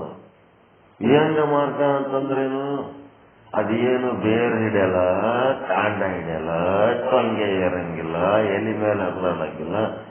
ಅದು ಆಕಾಶ ಮಾರ್ಗದಿಂದ ಸೀದಾ ಬಂದು ಡೈರೆಕ್ಟ್ ಹಣ್ಣಿನ ಹತ್ರ ಕೂತು ಹಣ್ಣು ತಿಂದು ಬಿಡುತ್ತೆ. ಅದಕ್ಕೆ ವಿಹಂಗ ಮಾರ್ಗ. ವಿಹಂಗ ಮಾರ್ಗ ದೇವರಿಲ್ಲ, ದಿಂಡ್ರಿಲ್ಲ, ಧ್ಯಾನ ಇಲ್ಲ, ಪೂಜಾ ಇಲ್ಲ, ಪ್ರಾರ್ಥನೆ ಇಲ್ಲ, ಸುಮ್ಮನೆ ಹಂಗೆ ಆನಂದ. ಆಗಂದ್ರೆ ಏನದ ಆನಂದ? ಇವೆಲ್ಲ ಓದಿ ಹಿಡ್ಕೊಂಡು ಮಾಡೋನಿಗೇನ್ ಆಸ್ತಿಕರು ಅಂತ ನಾನಾ ರೀತಿ ಸಾಧನಾ ವಿಧಾನಗಳನ್ನ ಹಿಡ್ಕೊಂಡು ಪೂಜಾ ಮಾಡಿ, ಪ್ರಾರ್ಥನೆ ಮಾಡಿ, ಧ್ಯಾನ ಮಾಡಿ, ಏನೇನೋ ಪಾದಯಾತ್ರೆ ಮಾಡಿ, ಮತ್ತಿನ್ನೇನೋ 108 ಶಾಸ್ತ್ರ ಓದಿ, ಗುರು ಅಂತ ಯಾವನಿಗೂ ಬಗ್ಗಿ ಸಲಾ ಮಾಡೋದು, ಬಿದ್ದು ಎದ್ದು ಎಂಡಿ ಕಸ ಮಾಡಿ, ಮಠಕ್ಕೆ ಹೋಗಿ, ಆಶ್ರಮಕ್ಕೆ ಹೋಗಿ, ಅಡವ್ಯಾಗ ಹೋಗಿ, ಏನೆಲ್ಲ ಮಾಡಿ ಮಾಡಿ ಮಾಡಿ ಯಾವನಿಗೆ ಮೋಕ್ಷ ಸಾಧನೆ ಒಳಗಿರ್ತದ ಅದು ಪೀಪೀಲಿಕ ಮಾರ್ಗ. ನಮ್ಮ ಮನೆ ಬರಂಗೆ ಇದ್ದಂಗ ಸಂಗೆ ಮಾಡೋಕೆ ನಮ್ಮ ಮಾರ್ಗ ಏನು ವಿಹಂಗ ಮಾರ್ಗದಾಗ ಹೋಗಿ ಒಂದೇ ಸಲ ಬುದ್ಧನ ಗತ್ಲೆ ಎದ್ದು ಹೋಗಿ ಮೋಕ್ಷ ಕೊಡ್ಕೊಳ್ಳೋಂತ ಅವನು ಆನಂದನೇ ಬಂದೇನ. ಬುದ್ಧ ಬಂದಿದ್ದು ಏನದು ಆನಂದ? ಹೌದಾ ಅಲ್ಲ? ಆನಂದದ ಮಾರ್ಗ ಹೇಳೇನ, ಅದೇನದ ವಿಹಂಗ ಮಾರ್ಗದ ಆನಂದ. ಅದು ಅಲ್ಲಿ ಗುರು ಶಿಷ್ಯ ಅಂತ ಏನೇನು ಇಲ್ಲ. ಪ್ರತಿನಿತ್ಯ ನೀವು ನಿರ್ವಾಣ ಶತಕ ಓದಬೇಕು, ನಿರ್ವಾಣ ಶತಕ ಮಂದಬೇಕು, ಬಾಯಿಯೊಳಗದು ಇರಬೇಕು. ಯಾವ್ದಾವುದು ಸಾಧನ ಮಾರ್ಗಗಳು ಇಲ್ಲದೆಯೇ ತಾನೇ ಶಿವೋಹಂ ಅಂತ ಏನಂತದಲ್ಲ ಬುದ್ಧಿ ಮಾಡಿದ್ದದೇ. ಮತ್ತೆ ಯಾರು ಏನ್ ಮಾಡ್ಯಾರ? ಆನಂದನೇ ಒಂದೇನೆ. ಯಾವ ಇಂಥವು ಮಾಡಕ್ ಹೋಗಿ ಕೂತ್ಬಿಟ್ಟಾನ ಒಂದ್ ಕಡೆ ವಿಚಾರ ಮಾಡ್ಕೋ. ಅದು ವಿಚಾರದಿಂದಲೇ ಆನಂದ ಒಂದನ. ಯಾವ ದೇವರು ದಿಂಡ್ರು ಆತ್ಮ ಪರಮಾತ್ಮ ಅಂತ ಏನೂ ಮಾಡೇ ಇಲ್ಲ. ಹೀಗಾಗಿ ಅವನಿಗೆ ನಾಸ್ತಿಕ ಅಂತ ಒಂದು ಪಟ್ಟ ಕಟ್ಟಿದ್ರು. ಆನಂದ ಮಾರ್ಗಕ್ಕೆ ಹೋದವರೆಲ್ಲ ಏನ್ ಮಾಡ್ತಾರೋ ಏನ್ ಬಿಡ್ತಾರೋ ಒಟ್ಟು ಆನಂದ ಹೊಂದಲಕತ್ತಾರ ಅಂತಂದ್ಮೇಲೆ ಅವ್ರ ಆ ಮಾರ್ಗದಾಗ ಆನಂದ ಹೊಂದಿರ ಮತ್ತು ಅದೇ ಮಾರ್ಗದ್ದೇ ಅವರು ಪ್ರಚಾರ ಮಾಡ್ತಿರ್ತಾರೆ. ಸತ್ಚಿತ್ ಆನಂದ ನಿತ್ಯ ಪರಿಪೂರ್ಣ. ಈ ರೀತಿ ಯಾರು ಸಾಧನೆ ಮಾಡ್ತಾರ ಅವರೆಲ್ಲರೂ ಆಸ್ತಿಕರೇ, ಅವರೆಲ್ಲರೂ ದೈವ ಭಕ್ತರೇ. ಅವ್ರಿಗೆ ನಾವೇನು ಅನ್ನಂಗಿಲ್ಲ. ಆನಂದ ದೇವ್ರ ಹೌದಾ ಇಲ್ಲ. ಸತ್ಚಿತ್ ಆನಂದ ಅಂದ್ರೆ ಆನಂದ ಆತ್ಮದ್ದು ಬ್ರಹ್ಮಂದು ಲಕ್ಷಣ ವಿಶೇಷಣ ಹೌದಾ ಅಲ್ಲ. ಅಂತರ್ಮುಖಿ ಆಗಿರ್ತಾನ, ಅವ ಜ್ಞಾನಿ ಆಗಿರ್ತಾನ, ಆತ್ಮ ಸಮ್ಮುಖಿ ಆಗಿರ್ತಾನ, ಶಾಶ್ವತವಾದ ಬಿಂಬಾನಂದದ ಅನುಭೂತಿ ಮಾಡ್ಕೊತಿರ್ತಾನ. ಅವನಿಗೆ ನೀ ಯಾವ ದೇವ್ರ ಪೂಜೆ ಮಾಡ್ತಿ, ನೀ ಯಾವ ಶಾಸ್ತ್ರ ಓದ್ತಿ, ನಿಮ್ ಗುರು ಯಾರ ಬೇಕು. ನನ್ನ ಮಕ್ಕಳಿಗೆ ಪ್ರಶ್ನೆ ಭಾರಿ ಕೇಳ್ತಿರ್ತಾರ. ಅವ್ರ ಗುರು ಯಾರು, ಅವ್ರ ಶಾಸ್ತ್ರ ಯಾವಾಗ ಓದ್ತಾರ, ಅವ್ರು ಯಾರು, ಅವೆಲ್ಲ ಪೀಪಿಲಿಕ್ಕೂ ಇರಂಗಿಲ್ಲ. ಅವು ಇರ್ಬೇಕಿದ್ದ ಸಣ್ಣ ಬ್ಯಾಕ್ಟೀರಿಯಾಗಳು ವೈರಸ್ಗಳು ಇದ್ದಂಗಿರ್ತಾವ. ಇಂಥ ಪ್ರಶ್ನೆ ಕೇಳವು. ನಾವು ಇಂಥ ಶಾಸ್ತ್ರ ಓದಿವಿ, ನಾವು ಇಂಥ ದೊಡ್ಡ ಗುರುಗಳ ಬಳಿ ಹೋಗಿ ಸಾಧನೆ ಮಾಡಿ ಏನು ಮಣ್ಣು ಮಾಡಿರಂಗಿಲ್ಲ. ಬರೇ ಕೇಳ್ಕೊತ್ ತಿರುಗಾಡ್ತಿರ್ತಾವ ಅಷ್ಟೇ. ಹಿಂಗಾಗಿ ಆನಂದ ಅನ್ನೋದಕ್ಕ ಯಾವ ಬೇಕಾಗಿಲ್ಲ. ಅವೆಲ್ಲ ಬಿಸಾಕಿದಾಗೆ ಆನಂದ ಸಿಗ್ತದ. ವಿಚಾರ ಸಾಗರ ಬಿಸಾಕ ತನಕ, ಇನ್ನೊಂದರನ್ನು ಬಿಸಾಕ ತನಕ ನಿಮ್ಗೆ ಆನಂದ ಸಿಗಲ್ಲ. ಒಂದು ದಿನ ಪ್ರವಚನ ಹೇಳಲಿಲ್ಲ ಅಂತಂದ್ರ ಏನು ಸೂಚನೆ ಕೊಟ್ಟಿಲ್ಲ, ಹೇಳಾರ್ದೆ ಬಿಟ್ಟಾರ. ಏನ್ ನಮಗೆಲ್ಲ ಎಷ್ಟು ಸ್ಟ್ರಿಕ್ಟ್ ಮಾಡ್ತಾರ. ನಾವು ನೋಡಿದ್ರ ದನ ಕಾಯೋರಂಗ ಹೆಂಗ್ ಮಾಡಿದ್ರ ನೋಡು ಅಂತ ಹೇಳಿ ಒಳಗೆ ಸಿಗ್ತಾರ ಅನ್ಸಿಟ್ಟು ಯಾವ್ದು ಮನಸ್ಸು ಹೇಳ್ತಿರ್ತವ. ಅದಕ್ಕೆ ನೀವೇನ್ ಮಾಡ್ಬೇಕು ಗೊತ್ತಾ? ಅಯ್ಯ ಸತ್ರ ಅಮಸಿ ನಿಂದಿರ್ತೇನು, ಸಾಯಲವ ಸತ್ರ ಸಾಯಲಕ್ಕ ಏನಕ್ಕಾಗಲ್ಲಕ್ಕ. ನಮ್ ಸತ್ಸಂಗ ನಾವು ಮಾಡಮ್. ಏನ್ ಇನ್ನೊಂದರ ಸಲಹೆ ಬಿಟ್ಟು ಬಂದಿರ ನೀವು? ನಿಮ್ಮ ಮೋಕ್ಷ ಸಾಧನೆ ಮಾಡಕ್ ನೀವು ಬಂದಿರಿ. ಬೇಕಾದಂತದ ಈ ದಾರಿ ತೋರಿಸಿವಿ. ನಾನು ಇಲ್ಲ ಅಂತಂದ್ರೆ ಅದ್ರ ಮುಂದಿನ ಕೋರ್ಸಲ್ಲಿ ಓದ್ಕೊಳ್ರಿ, ನಿಮಗೆ ಅರ್ಥ ಆಗ್ತದೆ. ಅದೇನು ಆಗ್ಲಾರ್ದಂತದ ಏನ್ ದೊಡ್ಡ ಸಂಸ್ಕೃತ ಭಾಷೆ ಅದ ಏನದ, ಕನ್ನಡದಾಗ ಮಾಡಿರ್ತಾರೆ ಸಹಜಾನಂದ. ತಿಳಿಲಾರ್ದಂತದ ಏನದ ಅದ್ರೊಳಗೆ? ಅಯ್ಯ ಸತ್ರ ಆಮಸಿ ನಿಂದಿರ್ತದೆ ಅನ್ನೋದು ಬರ್ಬೇಕು. ಪಟಕ್ಕನೆ ಏನಾರ ಇನ್ನೊಂದರ ಕೈ ಬಿಟ್ಟನಂತಂದ್ರೆ ಬಹಳ ಹೋಗ್ಬಿಡ, ಅವ್ನಿಗೆ ಬಿಟ್ಬಿಡಮ್, ನಮ್ಮನ್ನ ನಾವು ನಡ್ದಮ್ಮ ಅನ್ನಂಗೆ ಬರ್ಬೇಕು. ಆ ಧೈರ್ಯ ಬರ್ಬೇಕು ನಿಮಗ. ನನ್ನ ಮೇಲೆ ಡಿಪೆಂಡ್ ಆಗಿ ನೀವು ಸತ್ಸಂಗ ಅವ್ರು ಹೇಳಿಲ್ಲ 2 ದಿವಸ ಹೆಂಗಾಯ್ತು ನೋಡು, 2 ದಿವಸ ನಾ ಬಿಟ್ರೆ ಹೆಂಗಾಯ್ತು, ಮತ್ತೆ ನೀವು ದಿನ ಬಿಡ್ಲಕತ್ತಿರಲ್ಲ ನನ್ನ ಮಕ್ಕಳು. ಒಂದ್ ಪಾಠ ಓದಿ ಚಂದ ಹೇಳ್ತಿ ಬರೀರಿ ಅಂತಂದ್ರೆ ಇಲ್ಲ ನಾಳೆಗೆ ಹೇಳ್ತೀನಿ, ನಾಡ್ದು ಹೇಳ್ತೀನಿ, ಆಮೇಲೆ ಮಾಡ್ತೀನಿ, ಇಮೇಲ್ ಮಾಡ್ತೀನಿ. ಪ್ರಾಮಾಣಿಕವಾಗಿ ಮಾಡೋರು ಮಾಡತ್ತೆ. ಉಳಿದವರೆಲ್ಲ ಕಳ್ರದಿದ್ರ ಮೋಕ್ಷ ಸಾಧಕರೆಲ್ಲ ಏನು ಅಲ್ಲ ಮೈಗಳು. ನೀವು ಮಾಡಿದಂಗ ನಾ ಮಾಡಿದ್ರೆ ಹೆಂಗಾಗ್ತದ? ಒಂದ್ ಸಾರಿ ತೋರ್ಸಮ್ ಒಂದ್ ಕೈ ಹೆಂಗಿರ್ತದ, ಕೈ ಬಿಟ್ರೆ ಹೆಂಗಿರ್ತದ ಅಂತ ಒಂದ್ ಟೇಸ್ಟ್ ಮಾಡ್ತಾನ. ಇವ್ರಿಗೂ ನಾವು ಮಾಡೋ ದುರ್ಬುದ್ಧಿ, ನಾವು ತೋರ್ಸೋ ದುರ್ಬುದ್ಧಿ, ಅದರಿಂದ ಎಲ್ಲರಿಗೂ ಏನ್ ತ್ರಾಸ ಆಗ್ಲಕತ್ತದ ಅನ್ನೋದು ನಾನು ಒಂದ್ಸಾರಿ ಮಾಡಿ ತೋರ್ಸ್ಲಕತ್ತೀನಿ ನಿಮ್ಗೆ ಪ್ರಾಕ್ಟಿಕಲ್. ಏನು ಬೈಲಕತ್ತೀನಿ ಅಂದ್ರೆ ನಿಮ್ಗೆಲ್ಲ ನಿಮ್ ಮನ್ಸಿಗೆ ಬೈಕೋಬೇಕು. ಇಲ್ಲಿ ನಾನೇನು ಬೈಯೋದು ನಿಮ್ಗೆ ವೈಯಕ್ತಿಕವಾಗಿ ಬೈಲಕತ್ತಿಲ್ಲ. ನೀವೇನ್ ಮಾಡ್ಬೇಕು, ನಿಮ್ ಮನ್ಸಿಗೆ ನೀವು ಬೈಕೋಬೇಕಲ್ಲ. ನನ್ನ ಮಗನೇ ಕೂಂದ್ರಿ, ಓದಂಬ ಬರೆಯಂಬ ಮತ್ತೆ ಸಾಧನೆ ಮಾಡಂಬ ಅಂತ ನಿಮ್ ಮನ್ಸಿಗೆ ನೀವು ಕರಿಬೇಕು. ಅದು ಕರೆಯಂಗಿಲ್ಲ ನೀವು. ಆ ಮನಸ್ಸು ಎಲ್ಲಿ ಹೋಗ್ತದೋ ಅದ್ರ ಬೆನ್ನತ್ತು ಅಂತ ಬಿಟ್ಟಿರಿ ನೀವು. ಎತ್ತು ಹಿಡ್ಕೊಂಡು ಹೋಗಾಗ ಎತ್ತು ಅವನಿಗೆ ಹೇಳ್ಕೊಂಡು ಹೊಂಟದು, ನೀವ ಎತ್ತಿಗೆ ಹೇಳ್ಕೊಂಡು ಹೊಂಟಾನೋ ನೋಡ್ತಿರ್ಬೇಕು. ಎತ್ತು ಹಿಡ್ಕೊಂಡು ಹೋದಾಗ ನೀವು ಹಿಡ್ಕೊಂಡು ಹೋದಲ್ಲಿ ಎತ್ತು ಬರ್ಬೇಕು, ಎತ್ತು ಹೇಳ್ಕೊಂಡು ಹೋದಲ್ಲಿ ನೀವು ಹೋಗ್ಬೇಕ. ಹಂಗ ಇದ್ದವ್ರಿಗೆ ಎತ್ತು ಆದ ದಾರ್ಯಾಗ ಇವ ಹೋಗೋವನಿಗೆ ಎಂದು ಮೋಕ್ಷ ಆಗುತ್ತೆ. ನೀನು ಆ ಎತ್ತಿನ ಮೇಲೆ ಕಂಟ್ರೋಲ್ ತಗೊಂಡು ಎತ್ತು ನೀ ಹೆಂಗ್ ಹೆಜ್ಜೆ ಇರ್ತಿ ಹಂಗ ಹೆಜ್ಜೆ ಇಟ್ಕೊಂಡು ಬರ್ಬೇಕು. ಅಂಥದ್ದು ಸಾಮರ್ಥ್ಯ ಗಳಿಸ್ಬೇಕು. ಅದಕ್ಕ ಈ ಸತ್ಸಂಗ ಯಾರ ಮೇಲೆ ಡಿಪೆಂಡ್ ಆಗಬೇಡ್ರಿ. ಇಲ್ಲಿ ತನಕ ಹೇಳಿದ್ದು ಪರತಂತ್ರ ಸಾಧನೆ, ಇನ್ನು ಮುಂದೆ ಹೇಳೋದಿದು ಸ್ವತಂತ್ರ ಸಾಧನೆ. ವಿಚಾರ ಸಾಗರ ಏನ್ ಇದ್ರೇನು ಬಿಟ್ರೇನು ನಿಮ್ಮೊಳಗೆ ನೀವು ಆಲೋಚನೆ ಮಾಡಿ ಮೋಕ್ಷ ಹೊಂದಲಕ್ಕೆ ದಾರಿ ಸಿಕ್ಕುತ್ತಾ ಇಲ್ಲ. ಇನ್ನೊಂದಾರಿ ಇದ್ರೇನು ಬಿಟ್ರೇನು ನಾವು ಮಾಡೋಣ ಅನ್ನಂತ ಧೈರ್ಯ ಪ್ರಬುದ್ಧತೆ ನಿಮ್ಮೊಳಗೆ ಬಂದದ. ಪ್ರಾಕ್ಟಿಕಲ್ ಆಗಿ ಅದನ್ನ ಒಂದ್ ಸ್ವಲ್ಪ ಪ್ರಕಟ ಮಾಡ್ಬೇಕಾಗಿ ಅದಕ್ಕೇನ್ ಮಾಡ್ಬೇಕು, ನಾನು ನಿಮಗೆ ವೈಯಕ್ತಿಕವಾಗಿ ಏನು ಬೈದೀನಿ ಅಂತ ತಿಳ್ಕೊತೀರಿ, ಅದು ತಪ್ಪು. ಅದು ಏನ್ ಮಾಡ್ಬೇಕು, ನಿಮ್ಮ ಮನಸ್ಸಿಗೆ ನೀವು ಹೇಳ್ಕೋಬೇಕು. ಹೇಳ್ಕೊಂಡು ಬಾರಲೆ ಮಗನೇಲೆ ಕಳ್ಳ ಎಲ್ಲಿ ಓದ್ತಿದೆ ವಿಷಯಾಸಕ್ತನಾಗಿ ಅದು ಪ್ರತಿಬಿಂಬಾನಂದ, ಅದೇನದ ಕ್ಷಣಿಕ ವಿಷಯ. ಅದರಿಂದ ಏನಾಗಲ್ಲ, ಎಷ್ಟು ನೀನು ಸರ್ಕಸ್ ನಡೆದ್ರು ಅದು ಏನಾಗ್ತದ, ನಾಶ ಆಗಂತ ಸುಖ. ಅದು ಆತ್ಮವಿಮುಖಿಯಾಗಿ ಹೋಗೋದು ಬೇಡ, ಒಂದ್ ಸ್ವಲ್ಪ ಅಂತರ್ಮುಖಿಯಾಗಿ ಕೂಡ ಬಾ, ಜ್ಞಾನಿ ಆಗಮ್ಮ ಬಾ. ಒಂದು ಜ್ಞಾನಿ ಅನ್ನೋದು ಬೇಕಾಗಿಲ್ಲ, ನಾವು ಜ್ಞಾನಿ ಆಗಮ್ಮ ಅಂತೇಳಿ ಅದಕ್ಕೆ ಸಮ್ಮುಖಿಯಾಗಿ ಶಾಶ್ವತವಾದ ಬಿಂಬದ ಆನಂದದ ಅನುಭೂತಿ ಒಂದೋಣ ಬಾ ಅಂತ ಹೇಳಿ ನೀವು ಅದಕ್ಕೆ ಕರ್ಕೊಂಡು ಕುಂತು ರಂಭಿಸಿ ಏನೇನೋ ಮಾಡಿ, ಅದು ಇಲ್ಲದೆ ನೀವು ಏನು ಮಾಡ್ಲಿಕ್ಕಾಗಂಗಿಲ್ಲ. ಮನಸ್ಸನ್ನು ಹಿಡ್ಕೊಂಡು ಬುದ್ಧಿಯನ್ನು ಹಿಡ್ಕೊಂಡು ನೀವು ಸಾಧನೆ ಮಾಡಬೇಕಾಗ್ತದೆ. ನಿಮ್ಮ ಮನಸ್ಸಿನ ಮೇಲೆ ಕಂಟ್ರೋಲ್ ಇಟ್ಕೊಂಡು ನೀವು ಆ ಸಾಧನೆ ಒಳಗ ತೊಡಗಬೇಕಾಗ್ತದ. ಈಗ ಇವ್ರದೇನದ, ಇಲ್ಲಿ ತನ ನೀವೇನ್ ಹೇಳಿರಿ, ಬಹಿರ್ಮುಖಿ ಪುರುಷರಿಗೆ ಹೇಳಿರಿ, ಅಜ್ಞಾನಿಗಳಿಗೆ ಹೇಳಿರಿ, ಆತ್ಮವಿಮುಖಿಯಾದವ್ರಿಗೆ ಹೇಳಿರಿ, ಕ್ಷಣಿಕ ವಿಷಯಾಸಕ್ತರಿಗೆ ಹೇಳಿರಿ, ಪ್ರತಿಬಿಂಬಾನಂದ ಅವ್ರು ಉಣ್ಣೋದೆಲ್ಲ ಅವ್ರು ಅನುಭವಿಸಿದ್ದೆಲ್ಲ ಭೋಗಿಸಿದ್ದೆಲ್ಲ ಪ್ರತಿಬಿಂಬಾನಂದ ಹೇಳಿರಿ. ಅದೆಲ್ಲ ಓಟು ನಾವು ಬಿಟ್ಟು ಬಂದೀವಿ. ಈಗ ನಮ್ಮಲ್ಲಿ ಏನದ, ನಾವು ಯಾವ ವಿಷಯಾಸಕ್ತಿ ಇಲ್ಲ, ಆಸಕ್ತಿ ಇಲ್ಲ, ಕೇವಲ ನಮ್ದೇನದ ಅಂತರ್ಮುಖಿಯಾಗಿ ಜ್ಞಾನಿಗಳಾಗಿ ಆತ್ಮಸಮ್ಮುಖಿಯಾಗಿ ಶಾಶ್ವತವಾದ ಬಿಂಬದ ಆನಂದದ ಅನುಭೂತಿ ಹೊಂದಬೇಕು ಅಂತ ನಾವು ಬಂದವರಲ್ಲಿ. ಈಗ ನಾವು ಕೇಳೋ ಪ್ರಶ್ನೆ ಮತ್ತೆ ಅದೇ ಪ್ರಶ್ನೆ ಕೇಳ್ತೀವಿ.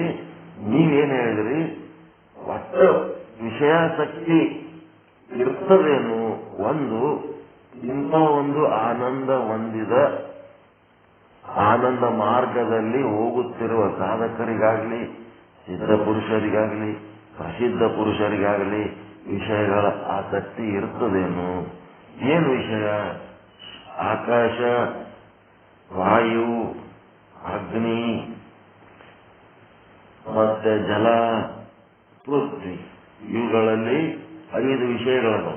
ಪೃಥ್ವಿ ಒಳಗ ಗಂಧ ವಾಸನೆ, ನೀರಿನೊಳಗ ಜಲ ರುಚಿ, ಅಗ್ನಿ ಒಳಗ ರೂಪ, ಮತ್ತೆ ವಾಯುವಿನಲ್ಲಿ ಸ್ಪರ್ಶ, ಮತ್ತೆ ಆಕಾಶದಲ್ಲಿ ಶಬ್ದ. ಈ ರೀತಿಯಾದಂತ ವಿಷಯಗಳದವ. ಈ ವಿಷಯಗಳಿಗೆ ಏನದವ, ಅವು ಬ್ರಹ್ಮಾಂಡದಾಗದವ. ಬ್ರಹ್ಮಾಂಡದೊಳಗಿರುವಂತಹ ವಿಷಯಗಳನ್ನ ನಾವು ಪಿಂಡಾಂಡದಲ್ಲಿ ಗ್ರಹಿಸ್ಬೇಕಂದ್ರೆ ಇಂದ್ರಿಯಗಳದಾವ. ಆಕಾಶದ ಶಬ್ದವನ್ನ ಗ್ರಹಿಸುವುದಕ್ಕ ನಮ್ಮಲ್ಲಿ ಏನದ, ಕಿವಿಗಳದಾವ, ಶ್ರೋತ್ರೇಂದ್ರಿಯಗಳದಾವ. ಮತ್ತೆ ವಾಯುವಿನಲ್ಲಿರುವ ಒಂದು ಸ್ಪರ್ಶ ವಿಷಯವನ್ನ ಗ್ರಹಿಸುವುದಕ್ಕೆ ನಮ್ಮಲ್ಲಿ ಚರ್ಮ ಎನ್ನುವ ಒಂದು ಗ್ರಹಣೇಂದ್ರಿಯ. ಗ್ರಹಣೇಂದ್ರಿಯ ಮೂಗು ಗ್ರಹಣ ಮಾಡುವ ಇಂದ್ರಿಯ. ಅದನ್ನು ಗ್ರಹಣ ಮಾಡುವಂತ ಇಂದ್ರಿಯ ಯಾವುದು? ನಮ್ಮದು ಚರ್ಮ. ಮತ್ತೆ ಅಗ್ನಿಯಲ್ಲಿರುವಂತ ರೂಪ, ಎಲ್ಲಾ ರೂಪಗಳು ಈ ಅಗ್ನಿಯಿಂದ ಆಗ್ಯವ. ಹೀಗಾಗಿ ಅಗ್ನಿಯಲ್ಲಿರುವಂತ ರೂಪಗಳನ್ನ ಗ್ರಹಿಸುವುದಕ್ಕೆ ಯಾವುದು ಗ್ರಹಣೇಂದ್ರಿಯ ಅಂತಂದ್ರೆ ಕಣ್ಣು, ನೇತ್ರ. ಮತ್ತೆ ನೀರೊಳಗಿರುವಂತ ರುಚಿಯನ್ನ ಅನುಭವಿಸುವುದಕ್ಕೆ ಅದನ್ನು ಗ್ರಹಿಸುವ ಗ್ರಹಣೇಂದ್ರಿಯ ಯಾವುದು ನಮ್ಮದು ಅಂತಂದ್ರೆ ನಾಲಿಗೆ. ಮತ್ತು ಪೃಥ್ವಿಯೊಳಗಿರುವಂತಹ ಗಂಧವನ್ನು ಗ್ರಹಿಸುವ ಗ್ರಹಣೇಂದ್ರಿಯ ಯಾವುದು? ಗ್ರಹಣೇಂದ್ರಿಯ. ಗ್ರಹಣ ಅಂತ ಗ್ರಹಣೇಂದ್ರಿಯ ಬೇರೆ, ಗ್ರಹಣೇಂದ್ರಿಯ. ಗ್ರಹಣ ಅಂದ್ರೆ ಮೂಗು, ದೊಡ್ಡ. ಇದು ಗ್ರಹಣ. ಗ್ರಹಣ ಮಾಡೋದಂದ್ರೆ ರಿಸೀವ್ ಮಾಡ್ಕೊಳ್ಳೋದು, ಹೊಡ್ಕೊಳ್ಳೋದು, ಸ್ವೀಕಾರ ಮಾಡೋದು. ಗ್ರಹಣೇಂದ್ರಿಯ ಯಾವದಪ್ಪ ಅಂದ್ರೆ ಗ್ರಹಣೇಂದ್ರಿಯ, ದೊಡ್ಡ ಗ್ರಹಣೇಂದ್ರಿಯ. ಆ ಗ್ರಹಣೇಂದ್ರಿಯ ಅದ ನಮ್ಮಲ್ಲಿ. ಇವುಗಳು ಏನದಾವ ಅಂದ್ರೆ ಬಹಿರ್ಮುಖಿ ಪುರುಷರಿಗೆ ಇವುಗಳ ಮೇಲೆ ಆಸಕ್ತಿ ಆಗ್ತದ. ಅವರು ಅದರದ್ದು ಕ್ಷಣಿಕ ಸುಖ ಅನುಭವಿಸ್ತಿರ್ತಾರೆ. ಅವರು ಅಜ್ಞಾನಿಗಳ ಲೆಕ್ಕದಾಗಿರ್ತಾರೆ. ಮತ್ತೀಗ ಜ್ಞಾನಿಗಳ ಲೆಕ್ಕದಾಗಿದ್ದವ್ರಿಗೆ ಇವರಿಗೂ ತಾವೇ ಸ್ವರೂಪ ಆನಂದ ಸ್ವರೂಪರಾಗಿರ್ತಾರೆ. ಸದ್ರೂಪ, ಚಿದ್ರೂಪ, ಆನಂದ ರೂಪ, ನಿತ್ಯ ರೂಪ, ಪರಿಪೂರ್ಣ ರೂಪ. ಮುಮುಕ್ಷುಗಳಾದವರಿಗೆ ಇದರ ಬಗ್ಗೆ ಎಲ್ಲಾ ರೀತಿಯ ಮಾಹಿತಿಗಳಿರ್ತಾವ. ಈ ತರ ಇದ್ದಾಗ್ಲೂ ಸಹಿತ ಇವರಿಗೆ ವಿಷಯ ಭೋಗದ ಆಸಕ್ತಿ ಆಗ್ತದೇನು? ಇದು ಒಂದನೇ ಪ್ರಶ್ನೆ. ಇದು ಒಂದನೇ ಪ್ರಶ್ನೆ. ಭೋ ಭಗವಾನ್ ತುಮ ದೀನ ದಯಾಲ್, ನೀವು ಬಹಳ ದೊಡ್ಡ ಒಂದು ಅಜ್ಞಾನಿಗಳ ಮೇಲೆ ದಯ ತೋರುವಂತಹ ಮಹಾತ್ಮರು ನೀವು. 39ನೇ ವಿಷಯಾಂಕ ಮೇಟೋ ಮಮ ಸಂಶಯ ತತ್ಕಾಲ. ಈಗ ನೀವು ಕೇಳಿ ಅಂದಿರಿ ಅನ್ನೋದಕ್ಕೆ ನನಗೊಂದು ಡೌಟ್ ಬಂದದ. ಯಾಮೆ ಕಚುಕ ರಯಿ ಅಸಂಕ ಸೋ ವಾಕ್ಯು ಅಗುವೈ ನಿರ್ಬಂಧ. ಅದರಲ್ಲಿ ಸ್ವಲ್ಪ ಸಂಶಯ ಉಳಿದದ. ಇಲ್ಲಿ ತನ ಏನ್ ಹೇಳಿರಿ ಎಲ್ಲ ಚಂದ ಹೇಳಿರಿ, ಅದರೊಳಗೆ ಸಂಶಯ ಸ್ವಲ್ಪ ಉಳಿದದ. ಅದನ್ನ ಸೋಬಾಕು ಅಗುವೈ ನಿರ್ಬಂಧ ಅಂದ್ರೆ ಅದನ್ನ ಈಗ ನನ್ನೊಳಗಿರುವಂತ ಒಂದು ಪ್ರಶ್ನೆಯನ್ನ ಶಂಕೆಯನ್ನ ವ್ಯಕ್ತಪಡಿಸ್ತಾ ಇದ್ದೇನೆ. ನೀವು ಹೇಳಿರಿ ಅನ್ನೋದಕ್ಕೆ ನಾನು ವ್ಯಕ್ತಪಡಿಸ್ಲಕತ್ತೀನಿ. ಹೇಳುತ್ತಿದ್ದೇನೆ ಅಂದ್ರೆ ನನ್ನೊಳಗಿನ ಸಂಶಯವನ್ನು ವ್ಯಕ್ತಪಡಿಸುತ್ತಿದ್ದೇನೆ.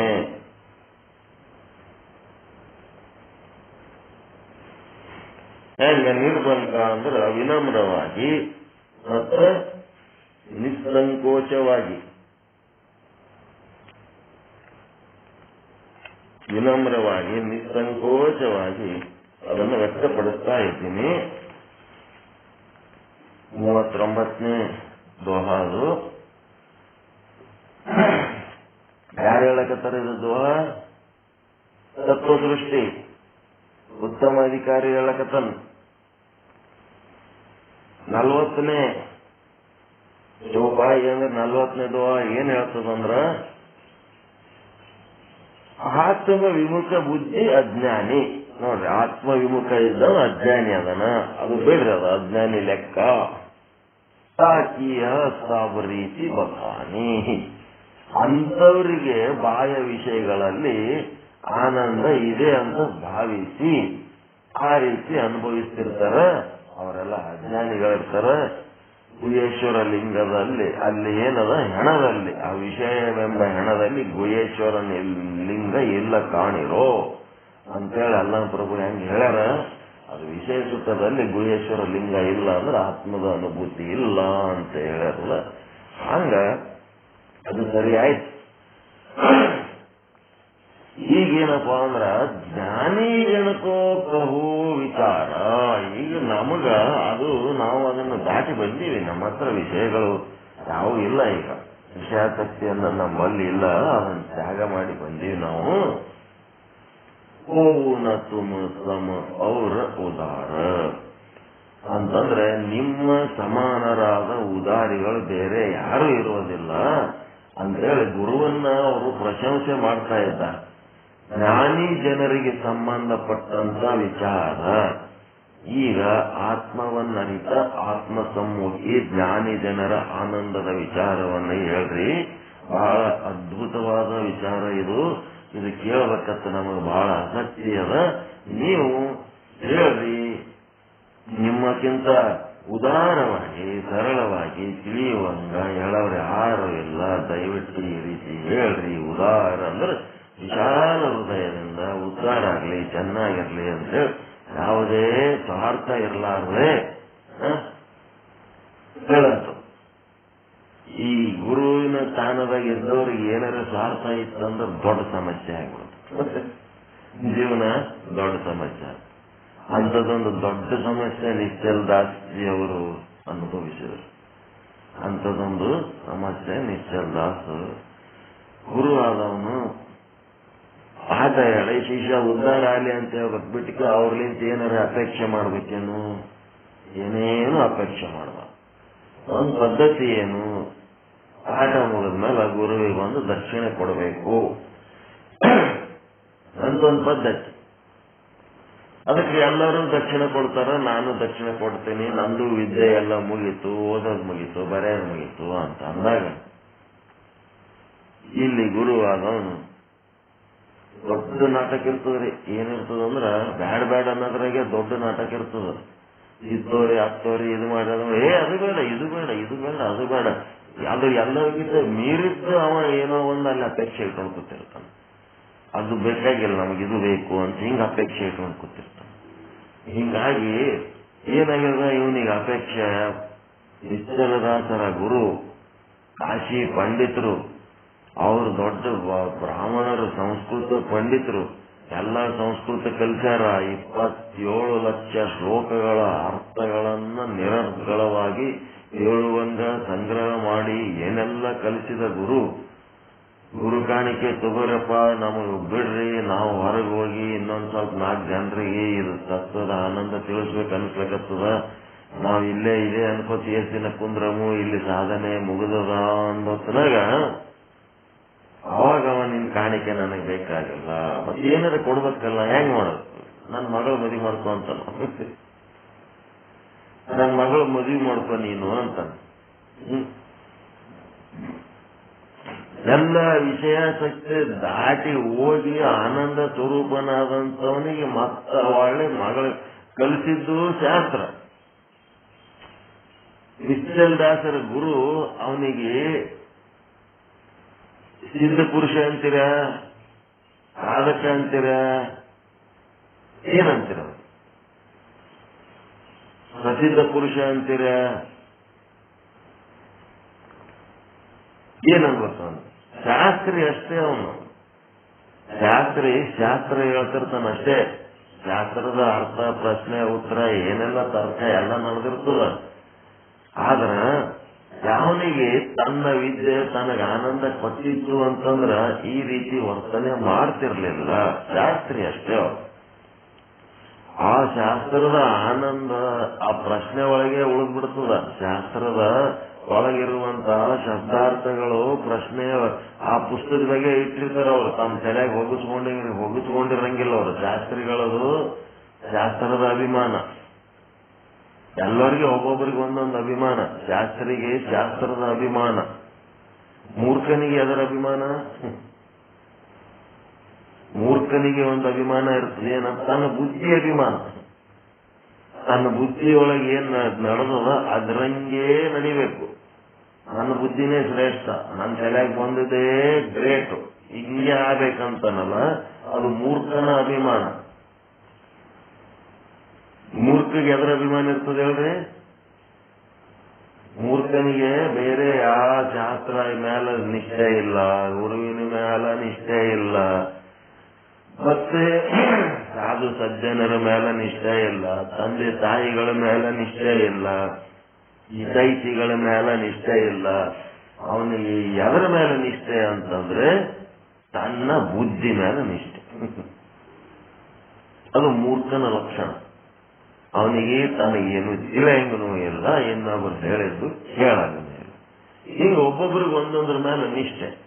ನೀವ್ ಎದ್ರ ಮೇಲೆ ನಿಷ್ಠೆ ಇಟ್ಕೊಂಡು ಕೂತೀರಿ? ವಿಚಾರ ಸಾಗರ ಮತ್ತೆ ಪಾಠ ಹೇಳ ಮಾಸ್ತರನ ಮೇಲೆ ನಿಷ್ಠೆ ಇಟ್ಕೊಂಡು ಕೂತೀರಿ. ಹಿಂಗಿಲ್ಲದು. ಅದು ಏನಿದ್ರು ನಿಮ್ಮ ಆನಂದದ ಅನುಭೂತಿ ಮೇಲೆ ನಿಷ್ಠೆ ಇಟ್ಕೋಬೇಕು. ಹೊರಗಿನ ವಸ್ತುಗಳು, ಹೊರಗಿನ ವ್ಯಕ್ತಿಗಳ ಮೇಲೆ ಎಷ್ಟು ನಿಷ್ಠೆ ಇಟ್ರು ಒಂದಿನ ಕೈ ಬಿಟ್ಟು ಹೋಗವು. ಎಲ್ಲಿ ತಾನೇ ಇರ್ತವೆ, ಶಾಶ್ವತವಾಗಿ ಇರಲ್ಲವು. ಒಳಗಿಂದ ಶಾಶ್ವತ, ಜಂಗಮ ಕಳಿವೇ ಇಲ್ಲ. ನಿಮ್ಮ ಒಳಗಿರೋದು ಶಾಶ್ವತ, ಹೊರಗಿನ ಬರ್ತಿರ್ತಾವ ಓದ್ತಿರ್ತಾವ. ಹಿಂಗ ಅದಕ್ಕೆ ಇಲ್ಲೇನಾಯ್ತು, ಜ್ಞಾನಿ ಜನರು ಏನು ಹೇಳಕತ್ತಿದ್ವು, ಒಂದು ಯಾವುದೋ ವಿಷಯ ಎಲ್ಲೋ ಕಟ್ಟಾಯ್ತು. ಹಿಂಗ ಏನ್ ಹೇಳಕತ್ತಿದ್ದೆ? ನಿಶ್ಚಲದಾಸರ ಗುರು ಒಳಗ ಮನಗಟ್ಲೆ ಸ್ವಾರ್ಥ ಇಟ್ಕೊಂಡು ನಿಶ್ಚಲದಾಸರಿಗೆ ವಿದ್ಯೆ ಕೊಟ್ಟು ಮಗಳ ಮದುವೆ ಮಾಡ್ಕೋಣಂತ ಇವರು ಶಬ್ದದ ಅರ್ಥಗಳನ್ನ ಅವ್ರ ಗುರುಗಳು ಪುಸ್ತಕದಾಗೆ ಹೇಳಿದ್ರು, ಮಸ್ತಕದಾಗ ಹೊತ್ಕೊಂಡಿರ್ಲಿಲ್ಲ. ಜ್ಞಾನ ಆಗಿಲ್ಲ ಅವರಿಗೆ. ಆದ್ರ ಇವ್ರಿಗೇನಾಗ್ಬಿಟ್ಟದ? ಜ್ಞಾನ ಆಗ್ಬಿಟ್ಟದ. ವಿಷಯಾಸಕ್ತಿ ಅನ್ನೋದು ಏನದ? ಕ್ಷಣಿಕ ಅದ. ಅದನ್ನ ಅನುಭವಿಸುವ ಒಬ್ಬವ ಅಜ್ಞಾನಿ ಅದನ, ಮೂರ್ಖದನ, ದಡ್ಡದನ ಅಂತ ಗೊತ್ತದ. ಮತ್ತ ಅವನ ಮುಂದೆ ವಿಷಯ ಹಿಡ್ಕೊಂಡು ಕೂತಾರೆ, ನಾನು ಮಗಳ ಮಾಡ್ಕೊಂತ ಗುರು. ಅವ ಹೆಂಗ್ ಹಿಡಿತಾನ? ಅವ ಪುಸ್ತಕದೊಳಗಿನ ಅರ್ಥ ಎಲ್ಲ ಮಸ್ತಕದೊಳಗೆ ಪುಸ್ತಕ ಮದುವೆ ಅರ್ಥ ಇಲ್ಲಪ್ಪ, ನಮ್ಗೆ ಮದುವೆ ವಿಚಾರ ಇಲ್ಲ, ನಾವಲ್ಲ ಮದುವೆ ನಾವು ಮಾಡ್ಕೊಳ್ಳೋರಲ್ಲ, ಇಷ್ಟೆಲ್ಲ ತಿಳಿದ್ಮೇಲೆ ಯಾವ ಮದುವೆ ಮಾಡ್ಕೊತೀರಿ ಅಂತ ಅವಾಗ ಮಾಡ್ಕೊಳ್ಳೇಬೇಕಂತ ಅವ ಜಬರ್ದಸ್ತಿ ಮಾಡ್ತಾನೆ. ಇಷ್ಟೆಲ್ಲ ಪಾಠ ಹೇಳಿಕೆ, ಇಷ್ಟೆಲ್ಲ ಶಾಣೆ ಮಾಡೀನಿ, ಅವ ತಿಳ್ಕೊಳ್ಳೋಣ, ಇನ್ನೊಂದು ಶಾಸ್ತ್ರೀಯ ತಯಾರು ಮಾಡೀನಿ ಅಂತ ಅವ ತಿಳ್ಕೊಳ್ಳೋಣ. ಗುರು ಇಲ್ಲಿ ಶಿಷ್ಯ ತಯಾರಾಯನ ಸ್ವತಃ ಸಚ್ಚಿದಾನಂದ ನಿತ್ಯ ಪರಿಪೂರ್ಣ ಬ್ರಹ್ಮ ಸ್ವರೂಪ ಒಬ್ಬ ಗುರು, ಒಬ್ಬ ದೈವ ಪುರುಷ ತಯಾರಾಗ್ಯಾನ. ಈ ಅವನು ಏನ್ ತಯಾರಾಗ್ಯಾನ ಅನ್ನೋದು ಇವನಿಗೆ ಅರ್ಥನೇ ಆಗಲಿಲ್ಲ. ಕಡೆಗೆ ಅವನು ಜಿದ್ದು ನೋಡಿ ಏನ್ ಮಾಡ್ಬಿಟ್ಟ, ನಾನು ಸಂಸ್ಕೃತ ಭಾಷೆ ಏನ್ ಕಲ್ತಿದಲ್ಲ ಈ ಭಾಷೆ ನೀನ್ ಸಾಯತನ ಎಲ್ಲಿ ನೀ ಬಳಸಬಾರ್ದಷ್ಟು ಶಾಪ ಕೊಟ್ಬಿಟ್ಟ. ಇವಕ್ಕೆ ಗುರು ಅಂತಾರೆ, ಇವಕ್ಕೆ ಶಾಸ್ತ್ರಿಗಳು ಎಲ್ಲ ಶಾಸ್ತ್ರ ಓದೋದು ಶಾಸ್ತ್ರಿಗಳು. ಸಂಸ್ಕೃತ ಅರ್ಥ ಬಳಸಬೇಡ ನೀನು. ಬಹಳ ಮಂದಿಗೆ ಇಂಥವ್ರಿಗೆ ಗಂಟು ಬಿದ್ದಿರ್ತಾರೆ, ಇದೇ ಒಂದು ದೊಡ್ಡ ಸಮಸ್ಯೆ. ರಾಮಾನುಜಾಚಾರ್ಯರಿಗೂ ಅಂಥವ್ರಿಗೆ ಗಂಟು ಬಿದ್ದಿದ್ರು. ಅವ್ರಿಗೆ ಗಂಟು ಬಿದ್ದಾಗ ಅವ್ರೇನಂದ್ರು, ಸಂಸ್ಕೃತ ಶ್ಲೋಕ ಹೊರಗಿನವ್ರಿಗೆ ಹೇಳಿದ್ರ ನರಕಕ್ಕೆ ಓದ್ತಿದ್ವಿ, ಅದು ಓದ್ತಿದ್ವಿ, ಜಾತ್ರೆ ನಿಂತ ಹೇಳ್ಬಿಟ್ರು ರಾಮಾನುಜಾಚಾರ್ಯರು. ನರಕಕ್ಕೆ ಹೊರಕಕ್ಕೆ ಹೋಗೋದು ಖರೇನೇ ಇತ್ತು ಅಂತಂದ್ರ ನಾನು ಇದು ಕೇಳಿದವ್ರು ಎಲ್ಲಿಗೆ ಓದ್ತಾರ? ಈ ಶಾಸ್ತ್ರ ಕೇಳಿದವ್ರು ಸ್ವರ್ಗಕ್ಕೆ ಓದ್ತಾರ. ಆಯ್ತು, ಲಕ್ಷಗಟ್ಟಲೆ ಜನ ಸ್ವರ್ಗಕ್ಕೆ ಹೋಗ್ತಾರ ಅಂದ್ರೆ ನಾವೊಬ್ಬ ನರಕಕ್ಕೆ ಹೋಗ್ತೀನಿ, ಏನ್ ಪ್ರಾಬ್ಲಮ್ ಇಲ್ಲ ಅಂತ. ಹಿಂಗೆಲ್ಲ ಸಮಸ್ಯೆಗಳು, ಒಬ್ಬೊಬ್ರಿಗೊಂದೊಂದು ಸಮಸ್ಯೆ. ಚಂದ ಸತ್ಸಂಗ ನಡೆದಾಗ, ನಾವು ಚಂದ ಪಾಠ ಚರ್ಚೆ ಮಾಡಾಗ ಆ ಸತ್ಸಂಗದಾಗ ನಿನ್ ಮಗಳು ಕೊಡು ನಮ್ಮ ಮಗನಿಗೆ ಅಂತ ಚಾಲು ಮಾಡಿಬಿಟ್ರಪ್ಪ ನಮ್ಮ ಗುರುಗಳು. ಮಗನ್ ಕೊಡು, ನಿಮ್ ಮಗಳಿಗೆ ನಮ್ಮ ಮಗನಿಗೆ ಕೊಡು ಅಂತ ಅಂದ್ರೆ ಇದು ಬೇರೆ ಸಮಸ್ಯೆ. ಆ ಮಕ್ಕಳಿಗೆ ಕೊಡು ಅಂತಂದ್ರೆ ಅವೇನು ಹಿಂಗೆ ಜೋಗ್ನ ತೆಗೆದು ಕೊಡೋದಿರ್ತದ. ಅವಕ್ಕೊಂದು ಬುದ್ಧಿ, ಇವಕ್ಕೊಂದು ಬುದ್ಧಿ, ಏನೇನೋ ಇರ್ತೋ ಅವು ಸಮಸ್ಯೆಗಳನ್ನ ಮಾಡ್ತಿರ್ತಾವ. ಅದು ಹೆಂಗ್ ಓದ್ತಿರತ್ತೀನಿ, ವಿಚಾರ ಮಾಡ್ತೀನಿ. ಅವ್ರು ಅಂತಂದ್ರ ನಿಮ್ ಮಗನಿಗೆ ಕೊಡೋದಕ್ಕಿಂತ ದೊಡ್ಡದು ಏನು ಸಾಧ್ಯ? ಅದಕ್ಕೆ ಹಿಂಗೆ ದೊಡ್ಡದಕ್ಕಿಂತ ದೊಡ್ಡ ಸಾಧನೆ ಏನದ ಸಂಸಾರದಾಗ? ನಾ ಕೊಡ್ಲಕ್ ತಯಾರದೀನಿ. ಆಯ್ತು, ಮನಿಗೆ ಬಂದು ಚರ್ಚೆ ಮಾಡ್ಯಾರ, ಯಾವ ಒಪ್ಪಿಗೆ ಆಗಲಿಲ್ಲ. ಆಮೇಲೆ ಅವ್ರ ಒತ್ತಾಯ, ಆಮೇಲೆ ನೋಡಿದ್ರ ಯಾಕೆ ಜಿಗಡಿ ಮಾತಾಡೋದು ಸತ್ಸಂಗದಾಗ, ಇಂಥವೆಲ್ಲ ಚಾಲು ಆಗ್ಬಿಟ್ಟು ಇದೇನಪ್ಪ ನಾನೊಂದು ಮಾಡ್ಲಪ್ಪ ಅವ್ರಿಗೆ ಇನ್ನೂ ಒಂದು ಆಯ್ತಲ್ಲ, ಇದು ನಡಿ, ಇದು ಹೊರಗಿಂದ ಯಾವದಕ್ಕೋ ನಾವು ದೊಡ್ಡದತ್ತು ಮಾಡಿ ಹಿಡ್ಕೊಂಡು ಹಾದೇವಂತಂದ್ರ ಅವು ಎಂದೂ ದೊಡ್ಡವಾಗಿರಲ್ಲ, ನಾವು ಎಂದೂ ದೊಡ್ಡವರಾಗಲ್ಲ. ಅವ್ರ ಸಾಧನೆ ಅವ್ರ ಸಂಗಟ, ನಮ್ಮ ಸಾಧನೆ ನಮ್ಮ ಸಂಗಟ. ಯಾರ್ದಾರ ಹಿಡ್ಕೊಂಡು ನಾವು ದೊಡ್ಡವರಾತಿ ಅಂದ್ರೆ ಆಗಂಗಿಲ್ಲ, ನಮ್ದು ಹಿಡ್ಕೊಂಡು ನಾವು ದೊಡ್ಡವರಾಗಬೇಕಂತ ಹೇಳಿ ಸೀದಾ ವಾಪಸ್ ಬಂದು ನನ್ನ ಪಾಡಿಗೆ ನಾನು ಕೂತ್ಬಿಟ್ಟೇನೆ. ಹಿಂಗಿರ್ತಾವ ಹೊರಗಿನಿಂದ ಒತ್ತಡಗಳು ಬಂದ್ಬಿಡ್ತಾವ. ಏನೋ ಒಂದು ಮಾಡುವಾಗ, ಏನೋ ಒಂದು ರಾಮಾನುಜಾಚಾರ್ಯರಿಗೆ, ನಿಶ್ಚಲದಾಸರಿಗೆ, ಮತ್ತೆ ಇನ್ನ ಅಲ್ಲೆಲ್ಲಿ ಕೆಲವೊಂದು ಅನುಭವಗಳು ಅದಾವ. ಅವು ಹೇಳ್ಬೇಕಾದ್ರೆಲ್ಲ ಟೈಮ್ ಹಿಡಿತದ. ಇವರಿಗೆ ಯಾಜ್ಞವಲ್ಕರಿಗೆ ಹಿಂಗೆ ಬಂದ್ಬಿಡ್ತದ ಸಮಸ್ಯೆ. ಎಲ್ಲಾ ಗುರುಗಳ ಹತ್ರ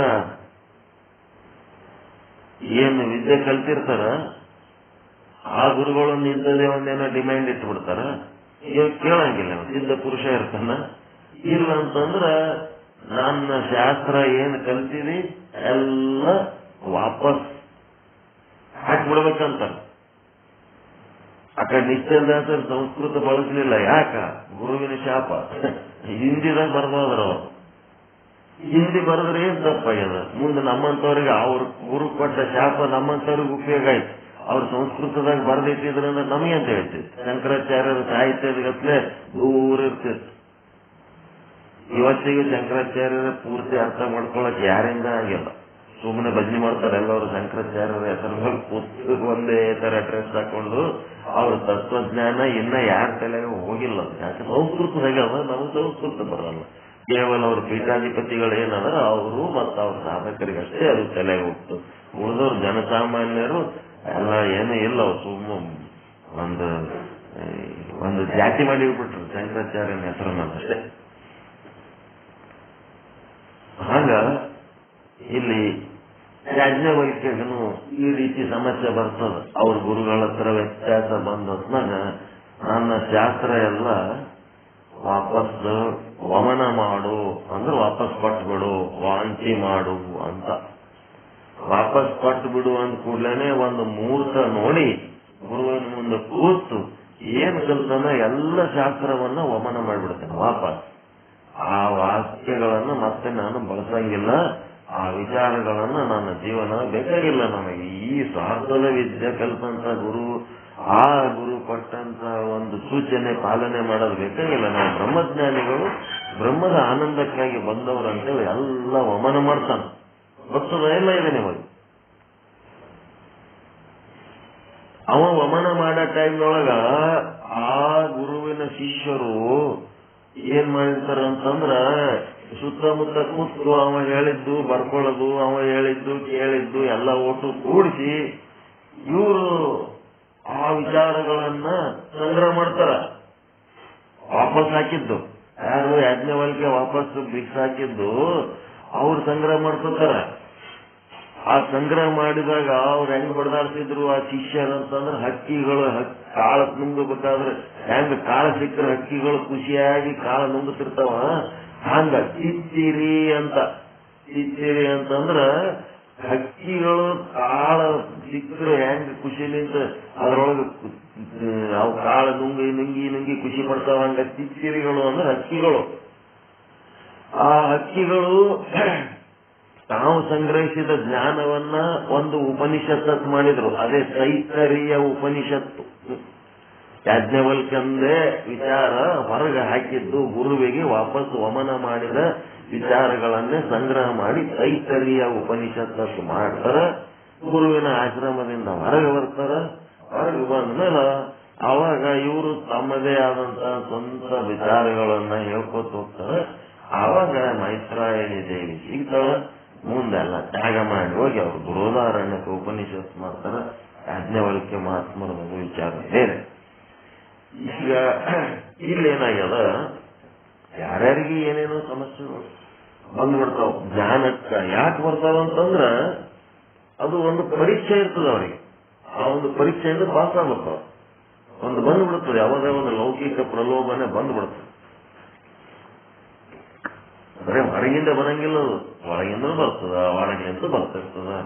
ಆ ಪ್ರಲೋಭನೆಗಳನ್ನ ದಾಟಬೇಕು. ಅದಕ್ಕೆ ಜ್ಞಾನಿಗಳಿಗಾಗಿ ಹೇಳ್ರಿ ಪರಮಾತ್ಮ, ಅದು ಅಜ್ಞಾನಿಗಳಿಗಾಗಿ ಬಹಿರ್ಮುಖಿ ಪುರುಷರಿಗಾಗಿ ಹೇಳಿದ ವಿಚಾರವನ್ನು ಕೇಳಿವಿ. ಈಗ ಒಂದ್ ಸ್ವಲ್ಪ ಜ್ಞಾನಿಗಳಿಗಾಗಿ ಹೇಳ್ರಿ, ಅದಕ್ಕೆ ಹೇಳ್ಬೇಕಂತ ನಮಗೆ ಆಸಕ್ತಿ ಅದ. ನಿಮ್ಮಂತ ದೊಡ್ಡ ಮನಸ್ಸು ವಿಚಾರದಿಂದ ಯಾರು ಹೇಳೋರಿಲ್ಲ ಜಗತ್ತಿನೊಳಗ, ಅದಕ್ಕೆ ಹೇಳ್ರಿ ಅಂತ ಹೇಳಿ ಪ್ರಾರ್ಥನೆ ಮಾಡ್ಲಿಕ್ಕತ್ತಾರ.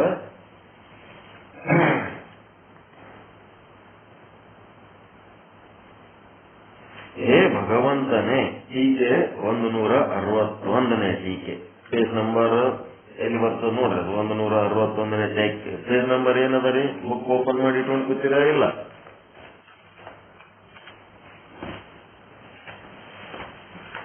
161ನೇ ಟೀಕೆ, 4ನೇ ತರಂಗ. ಬುಕ್ ತೆರೆದಿಟ್ಕೊಂಡಿರ್ಬೇಕು. ಬುಕ್ ಮುಚ್ಕೊಂಡು ಕೂತೀರ? ದಿನ ಒಂದ್ಸಾರಿ ಮಾಡ್ಬೇಕು ಸತ್ಸಂಗ ನಡೆದಾಗ. ಇಲ್ಲ ಅಂತಂದ್ರೆ ಹೆದರಿರ್ತಾವು.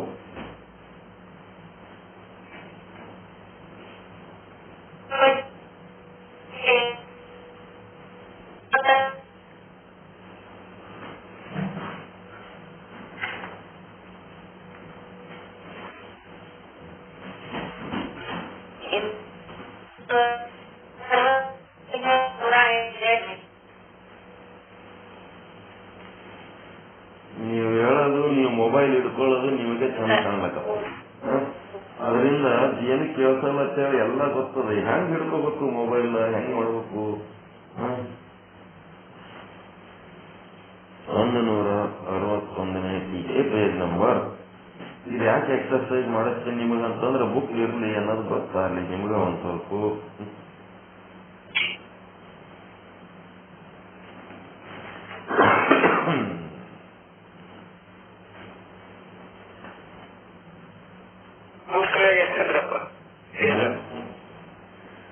ದೋಹ 39, 40 ರೂಪಾಯಿ ಆದ್ರೆ ಸಿಗ್ತದಪ್ಪ.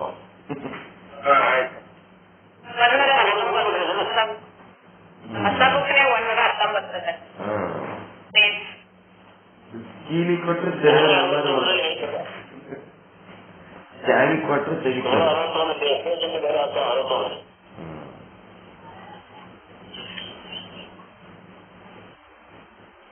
ಹಂಗನ್ನೋದು ಟೀಕಾ 161 ಅನ್ನೋದು ಹಳಿ ಬುಕ್ನಾಗ ಓಲ್ಡ್ ಬುಕ್ ಹಳಿದು ಪೇಜ್ ನಂಬರ್ ಓಲ್ಡ್ ಬುಕ್ನಾಗ ಪೇಜ್ ನಂಬರ್ 161 ಪೇಜ್ ಹಳಿ ಬುಕ್ ಸಣ್ಣದಿರ್ತದಲ್ಲ ಅದು ಈಗ ದೊಡ್ಡ ತಂದಿರಲ್ಲ ಅದ್ರಾಗ ಎಷ್ಟನೇ ಪೇಜ್ 119 ನ್ಯೂ ಬುಕ್ ಏನಂತ ನಾವು ಓದ್ರಿ ಭಗವಂತನೇ ತಾವು ಪೂರ್ವದಲ್ಲಿ ವಿಷಯಗಳ ಸಂಬಂಧದಿಂದ ತೋರುವ ಆತ್ಮಾನಂದದ ಯಾವ ರೀತಿಯನ್ನು ಹೇಳಿದವರು ಅದು ಅಜ್ಞಾನಿ ಪುರುಷನ ವಿಷಯವಾಗಿ ಹೇಳಿರುವಿರಿ, ಅಜ್ಞಾನಿಗಳ ವಿಷಯವಾಗಿ ಹೇಳಿರುವುದಿಲ್ಲ. ಏಕೆಂದರೆ ಯಾರ ಬುದ್ಧಿಯು ಆತ್ಮನಿಂದ ವಿಮುಖವಾಗಿರುವುದೋ ಅಂತವರ ಹೆಸರನ್ನು ಹೇಳಿರುವಿರಿ. ಆದರೆ ಅಜ್ಞಾನಿಗಳ ಬುದ್ಧಿಯು ಮಾತ್ರ ಆತ್ಮನಿಂದ ವಿಮುಖವಾಗಿರುತ್ತದೆ.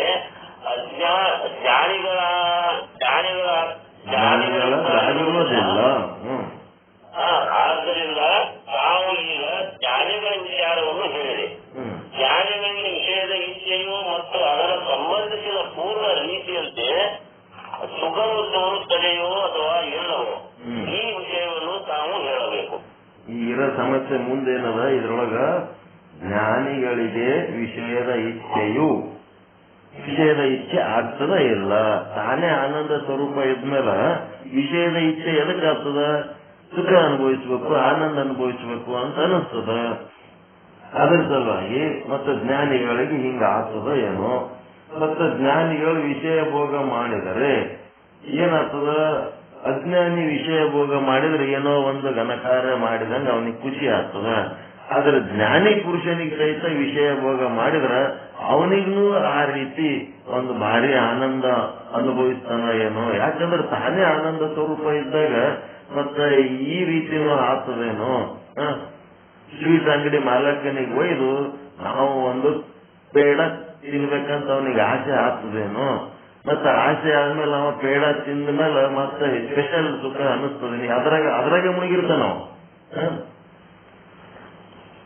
ಹೆಂಗಿದು ಅಂತೇಳಿ ಆಗ್ತದ ಇಲ್ಲೋ ಇದು ಸೂಕ್ಷ್ಮ ವಿಷಯ.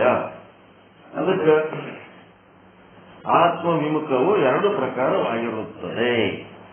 ಇನ್ನು ಮುಂದೆ ಹೇಳ್ತಾರ ಆತ್ಮ ವಿಮುಖ. ಇದು ನೋಡ್ರಿ ಪೇಜ್ ನಂಬರ್ 119. ಇದು ಉತ್ತರನು 119 ಕೊಟ್ಟರು. ಈಗ 119 ಉತ್ತರ. ಆತ್ಮವಿಮುಖ ಅನ್ನೋದು ಆತ್ಮ ವಿಮುಖತ್ವ 2 ರೀತಿ ಆಗ್ತದೆ. ಒಂದು ವಿಷಯಾನಂದ ಸ್ವರೂಪಕ್ಕಿಂತಲೂ ಬೇರೆ ಇಲ್ಲ. ಈಗ ಇದರ ಬಗ್ಗೆ ವಿಶ್ಲೇಷಣೆಗೆ ಹೋಗೋಣ.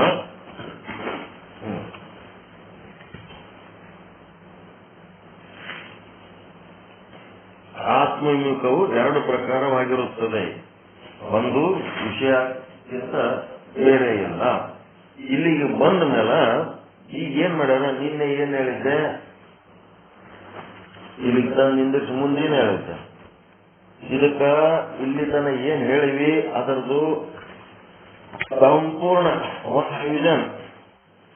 ಏನ್ ರಿವಿಷನ್ ಅಂತಂದ್ರೆ ಉತ್ತಮ ಅಧಿಕಾರಿ ಆಗಿರತಕ್ಕಂತ, ಸುಮ್ನೆ ಓದ್ಕೋತೀನಿ ನಿಮ್ಗೆಲ್ಲ ತಿಳಿತದೆ, ಸುಮ್ನೆ ಕಾನ್ಸಂಟ್ರೇಷನ್ ಅಂತ ಕೇಳಬೇಕು. ಇಲ್ಲೇನು ವಿಶ್ಲೇಷಣೆ ತಿಳಿ ಕೇಳೋದಿಲ್ಲ, ಎಲ್ಲ ನಿಮ್ಗೆ ಗೊತ್ತಿದ್ದದ್ದೇ ಅದ. ಉತ್ತಮ ಅಧಿಕಾರಿ ಆಗಿರತಕ್ಕಂತ ತತ್ವದೃಷ್ಟಿಯು ಗುರುಗಳಲ್ಲಿ ಪ್ರಶ್ನೆ ಮಾಡಿದ್ದಾನೆ. ಅಪ್ಪ ಸದ್ಗುರುನಾಥ, ನಾವು ಸಂಸಾರ ದುಃಖಕ್ಕೆ ಭಯಪಟ್ಟು ನಿಮಗೆ ಶರಣಾಗತರಾಗಿದ್ದೇವೆ. ಫಸ್ಟಿಗೆ ಬಂದಾಗಿಂದಿರು ನಮಗೆ ದುಃಖದ ಅತ್ಯಂತ ನಿವೃತ್ತಿ ಆಗಬೇಕು ಮತ್ತು ಪರಮಾನಂದದ ಪ್ರಾಪ್ತಿ ಆಗಬೇಕು. ಅದರ ಉಪಾಯವನ್ನು ಹೇಳಿರಿ. ಇಲ್ಲಿಯ ತನಕ ನಾವು ಸಾಕಷ್ಟು ಕರ್ಮ ಉಪಾಸನೆಗಳನ್ನು ಮಾಡಿದ್ದೇವೆ. ಆದಾಗ್ಯೂ ಕೂಡ ನಮಗೆ ಇಚ್ಛಿತವಾಗಿರತಕ್ಕಂಥ ಮೋಕ್ಷದ ಪ್ರಾಪ್ತಿ ನಮಗೆ ಆಗಿಲ್ಲ. ಬದಲಾಗಿ ಸಂಸಾರವೇ ಹೆಚ್ಚಾಯಿತು. ಆದ್ದರಿಂದ ಯಾವುದರಿಂದ ಮೋಕ್ಷದ ಪ್ರಾಪ್ತಿ ಆಗುತ್ತದೆಯೋ ಆ ಉಪಾಯವನ್ನ ದಯವಿಟ್ಟು ಹೇಳುವಂತವರಾಗಿರಿ.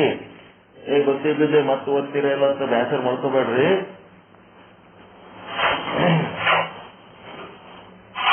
ದುಃಖದ ನಿವೃತ್ತಿ, ಪರಮಾನಂದದ ಪ್ರಾಪ್ತಿ, ಇದಕ್ಕೆ ಮೋಕ್ಷ ಅಂತ ಕರೀತಾರೆ.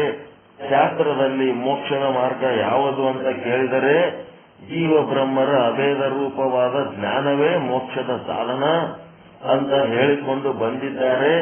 ಅಂತ ಮೋಕ್ಷದ ಸಾಧನವಾದ ಮೋಕ್ಷವನ್ನೇ ಹೇಳಲಿಕ್ಕೆ ಪ್ರಾರಂಭ ಮಾಡಿರಿ. ಹೇ ಶಿಷ್ಯನೇ, ಪರಮಾನಂದ ಪ್ರಾಪ್ತಿಯಾಗಲಿ, ಜನ್ಮ ಮರಣ ರೂಪ ದುಃಖದ ನಿವೃತ್ತಿಯಾಗಲಿ ಇಂಥ ಇಚ್ಛೆಯು ನಿನ್ನ ಭ್ರಾಂತಿಯಿಂದ ಜನ್ಯವಾಗಿದೆ. ಇದು ನಿಂದೊಂದು ಭ್ರಾಂತಿ ಅದ, ಮೋಕ್ಷ ಪಡ್ಕೋಬೇಕನ್ನಂಥದ್ದು.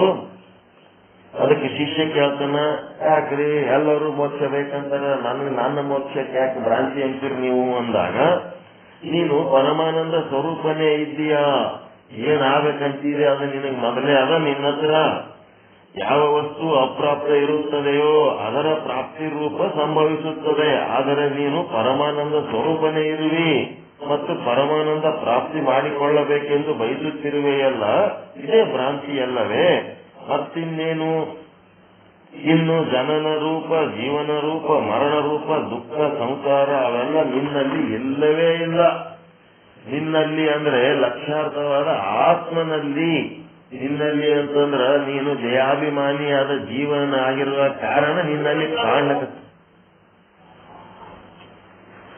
ದೇಹಾಭಿಮಾನಿಯಾದ ಜೀವನ ಆಗಿರುವ ಕಾರಣ ನಿನ್ನೊಳಗಿವು ತೋರ್ಲಕತ್ತವ. ನಿಂದು ವಾಚ್ಯಾರ್ಥದಾಗ ತೋರ್ಲಕತ್ತವ. ಲಕ್ಷಾರ್ಥದೊಳಗ ನೀನು ಆತ್ಮ ಇದೆಯಲ್ಲ, ನಿನ್ನ ಆತ್ಮದಲ್ಲಿ ಅವು ಇಲ್ಲವೇ ಇಲ್ಲ. ವಾಚ್ಯಾರ್ಥ ಅಂದ್ರೇನು? ದೇಹಾಭಿಮಾನಿ ಜೀವ. ಲಕ್ಷ್ಯಾರ್ಥ ಅಂದ್ರೇನು? ದೇಹದ ನಿರಭಿಮಾನಿ, ಒಟ್ಟ ಅದ್ರ ಬಗ್ಗೆ ಸಂಬಂಧ ಇರಲಾರ್ದಂಗ ನಿರ್ಲಿಪ್ತವಾದಂತ ಆತ್ಮ. ಆತ್ಮನಲ್ಲಿ ಅದು ಇಲ್ಲವೇ ಇಲ್ಲ. ಆತ್ಮನೇ ನಿನ್ನ ನಿಜ ಸ್ವರೂಪ. ಅದರಲ್ಲಿ ಜನನ ಮರಣ ಸಂಸಾರ ದುಃಖ ಇಲ್ಲವೇ ಇಲ್ಲ. ಇಲ್ಲದನ್ನ ಕಳೆದುಕೊಳ್ಳಬೇಕೆನ್ನಿವಿ, ಇದ್ದದ್ದನ್ನೇ ಮತ್ತೆ ಪ್ರಾಪ್ತಿ ಮಾಡ್ಕೋಬೇಕನ್ನಿವಿ. ಇದಕ್ಕೆ ಭ್ರಾಂತಿ ಅಲ್ಲದೆ ಮತ್ತಿನ್ನೇನು? ಇದು ಭ್ರಾಂತಿಯಪ್ಪ, ಮೋಕ್ಷದ ಭ್ರಾಂತಿ. ಯಾವನೋ ಒಬ್ಬ ಪುರುಷನು ತನ್ನ ಊರ ಮಧ್ಯದಲ್ಲಿ ನಿಂತು ತನ್ನನ್ನು ತನ್ನ ಊರಿಗೆ ಕರೆದುಕೊಂಡು ಹೋಗಿರಿ, ನಾನು ಕಳೆದು ಹೋಗಿದ್ದೇನೆ ಎಂದು ಹೇಳಿದಂತಿದೆ. ಅದು ಹೇಗೆ ಹಾಸ್ಯಾಸ್ಪದವಾಗಿದೆಯೋ ಹಾಗೆ ನಿನ್ನ ಮೋಕ್ಷ ಸಾಧನೆಯ ಬಗ್ಗೆ ಅಪೇಕ್ಷೆ ಏನದಲ್ಲ, ಅದು ಹಾಸ್ಯಾಸ್ಪದನೇ ಆಗ್ಯದ.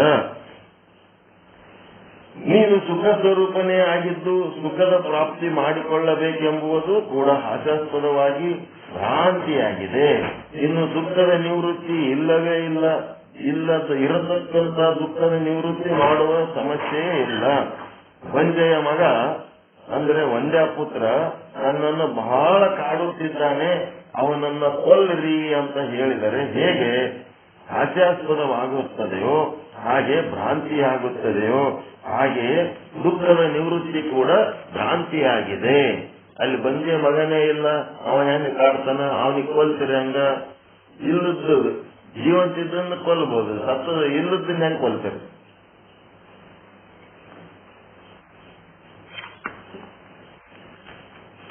ಸುಖದ ಪ್ರಾಪ್ತಿಯೂ ಕೂಡ ಭ್ರಾಂತಿಯಾಗಿದೆ ಎಂದು ಹೇಳಿದ ನಂತರ ಶಿಷ್ಯ ಏನಂದ, ಅಪ್ಪ ನಾನೇ ಆನಂದ ಸ್ವರೂಪ ಇದ್ದದ್ದೇ ಖರೆ ಇದ್ದರೆ,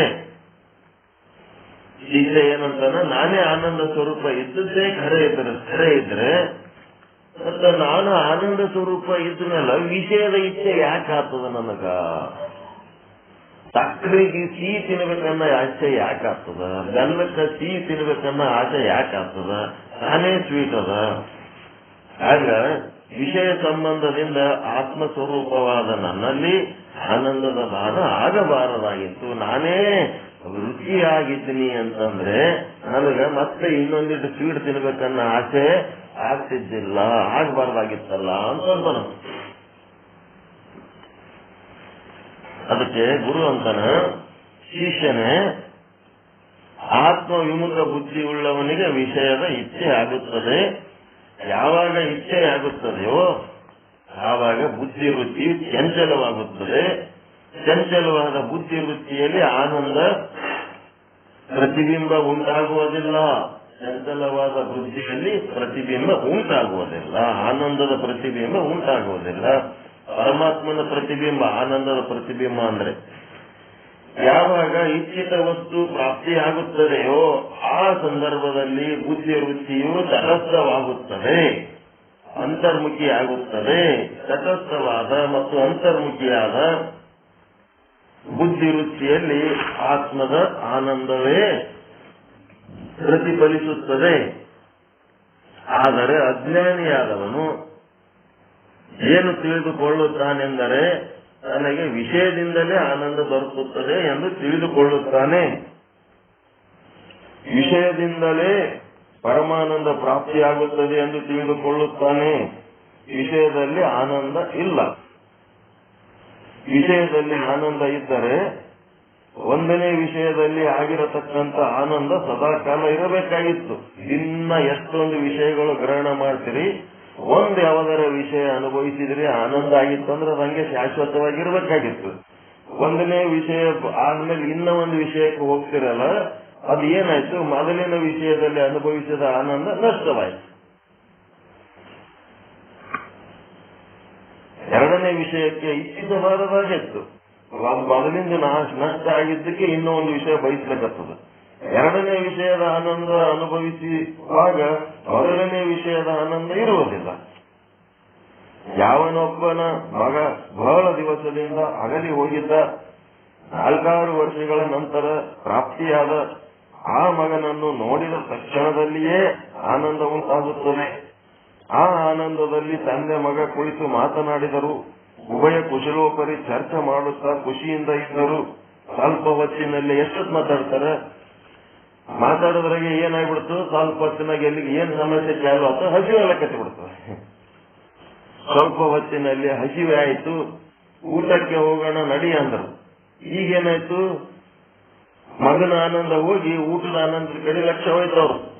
ಈಗ ಹಸಿವಿನ ಇಚ್ಛೆ ಏನಾಗಿದೆಯಲ್ಲ, ಆ ಮೊಟ್ಟ ಮೊದಲ ಮಗನನ್ನು ಭೇಟಿಯಾದಾಗಿನ ಆನಂದ ಈಗ ಯಾಕೆ ಇಲ್ಲ. ಆನಂದಕ್ಕೆ ಕಾರಣವಾದ ಮಗ ಈಗ ನಿನ್ನ ಮುಂದೆಯೇ ಇದ್ದಾನೆ. ಆ ಆನಂದ ಈಗ ಇಲ್ಲ.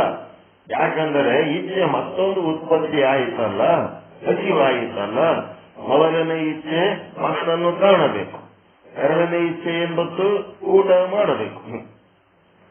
ಮೊದಲನೇ ಇಚ್ಛೆ ಈಡೇರಿದಾಗ ಸ್ವಲ್ಪ ಹೊತ್ತು ತಟಸ್ಥವಾಗಿತ್ತು, ಮನಸ್ಸು ಅಂತರ್ಮುಖಿಯಾಗಿತ್ತು, ಆತ್ಮದ ಪ್ರತಿಬಿಂಬದ ಸುಖ ಪ್ರಾಪ್ತಿಯಾಗಿತ್ತು.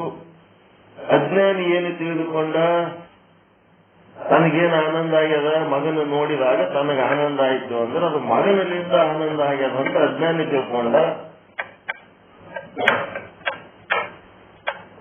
ಯಾರು ಚಾಲು ಇಟ್ಟೇರಿ ಬಂದ್ ಮಾಡಿರೋದು ಅಂದ. ಆಗ ಜ್ಞಾನಿಗೇನಾಗ್ತದ, ಅದು ನಿಜವಾಗಿ ಯಾರಿಂದ ಆನಂದ ಆಯ್ತು, ತನ್ನ ಆತ್ಮದಿಂದಲೇ ಆನಂದ. ಅಂತರ್ಮುಖಿಯಾಗಿ ತನ್ನ ಮನಸ್ಸು ನಿಶ್ಚಲ ಆಗಿ ನಿರ್ಮಲ ಆಗಿ ಅಂತರ್ಮುಖಿಯಾಗಿ ಇದ್ದಕ್ಕೆ ನನಗೆ ಅದು ಆನಂದ ಸಿಕ್ತು. ಅಜ್ಞಾನಿ ಏನು ತಿಳಿದುಕೊಳ್ಳುತ್ತಾನೆಂದರೆ ಮಗನ ದರ್ಶನದಿಂದ ಆನಂದ ಪ್ರಾಪ್ತಿ ಆಯಿತು ಅಂತ. ಆಗ ಮಗ ಮುಂದೆಯೇ ಇದ್ದಾನಲ್ಲ, ಆನಂದ ಹಾಗೆ ಇರಬೇಕಿತ್ತಲ್ಲ, ಊಟದ ಇಚ್ಛೆ ಯಾಕಾಯ್ತು? ಇಲ್ಲಿ ತಿಳಿದುಕೊಳ್ಳಬೇಕಾದ 2 ವಿಚಾರಗಳು. ಒಂದು, ವಿಷಯದಲ್ಲಿ ಆನಂದವಿಲ್ಲ. 2, ಆತ್ಮದ ಪ್ರತಿಬಿಂಬದ ಆನಂದ ಕ್ಷಣಿಕವಾಗಿದೆ, ನಿರಂತರವಾಗಿ ಇರುವುದಿಲ್ಲ, ಶಾಶ್ವತವಾಗಿ ಇರುವುದಿಲ್ಲ. ಮತ್ತೆ ಸ್ವಲ್ಪ ಹೊತ್ತಿನಲ್ಲಿ ವೃತ್ತಿಯು ಅಲ್ಲಾಡ ಹಚ್ಚುತ್ತದೆ, ಒಂದು ಅನುಭವಿಸಿದರೆ ಇನ್ನೊಂದು. ಈಗ ಮಗ ಹಂಗೆ ಮಾತಾಡ್ಸ್ಕೊತ ಕುಂತ, ಅಥವಾ ತಂದಿ ಮಗನಿಗೆ ಹಂಗೆ ಮಾತಾಡ್ಸ್ಕೊತ ಕುಂತ, ಹಂಗೆ ಕಂಟಿನ್ಯೂ ಮಾಡಿದ್ರ ಆ ಮಗ ಅಥವಾ ತಂದೆ ಏನಂತಾರ, ಬಹಳ ದಿವಸದ ನಂತರ ಸಿಕ್ಕಾರ, ಒಂದ್ 10 ವರ್ಷದ ಮೇಲೆ ಸಿಕ್ಕಾರನ್ರಿ, 5 ವರ್ಷದ ಮೇಲೆ ಸಿಕ್ಕಾರನ್ರಿ, ಮಾತಾಡ್ಕೊತ ಕುಂತ್ರ ಏನ್ ಬರ್ತದ ಚರ್ಚೆ, ಏನ್ ಚಾಲು ಆಗ್ತದ? ಏನ್ ಹಿಂಗೆ ಮಾತಾಡ್ಕೊತ ಕುಂದ್ರದು, ಊಟ ಗೀಟ ಮಾಡೋದು ಆದೋ ಇಲ್ಲೋ ಅಂತ ಅಂತಾರ ಇಲ್ಲ. ಊಟದ ಚರ್ಚೆ ಚಾಲು ಆಗ್ತದಲ್ರಿ ನೆಕ್ಸ್ಟ್. ಊಟದ ಚರ್ಚೆ ಚಾಲು ಆಗ್ಲಲ್ಲ, ಇವ್ರದ್ರಾಗ ಇಬ್ಬರದಾಗ ಒಬ್ರು ಇಲ್ಲಪ್ಪ 4 ದಿವಸದ ಮೇಲೆ ಸಿಕ್ಕಿವಿ, ಇನ್ನ ಮಾತಾಡೋ ಬಹಳ ಅದಾವ,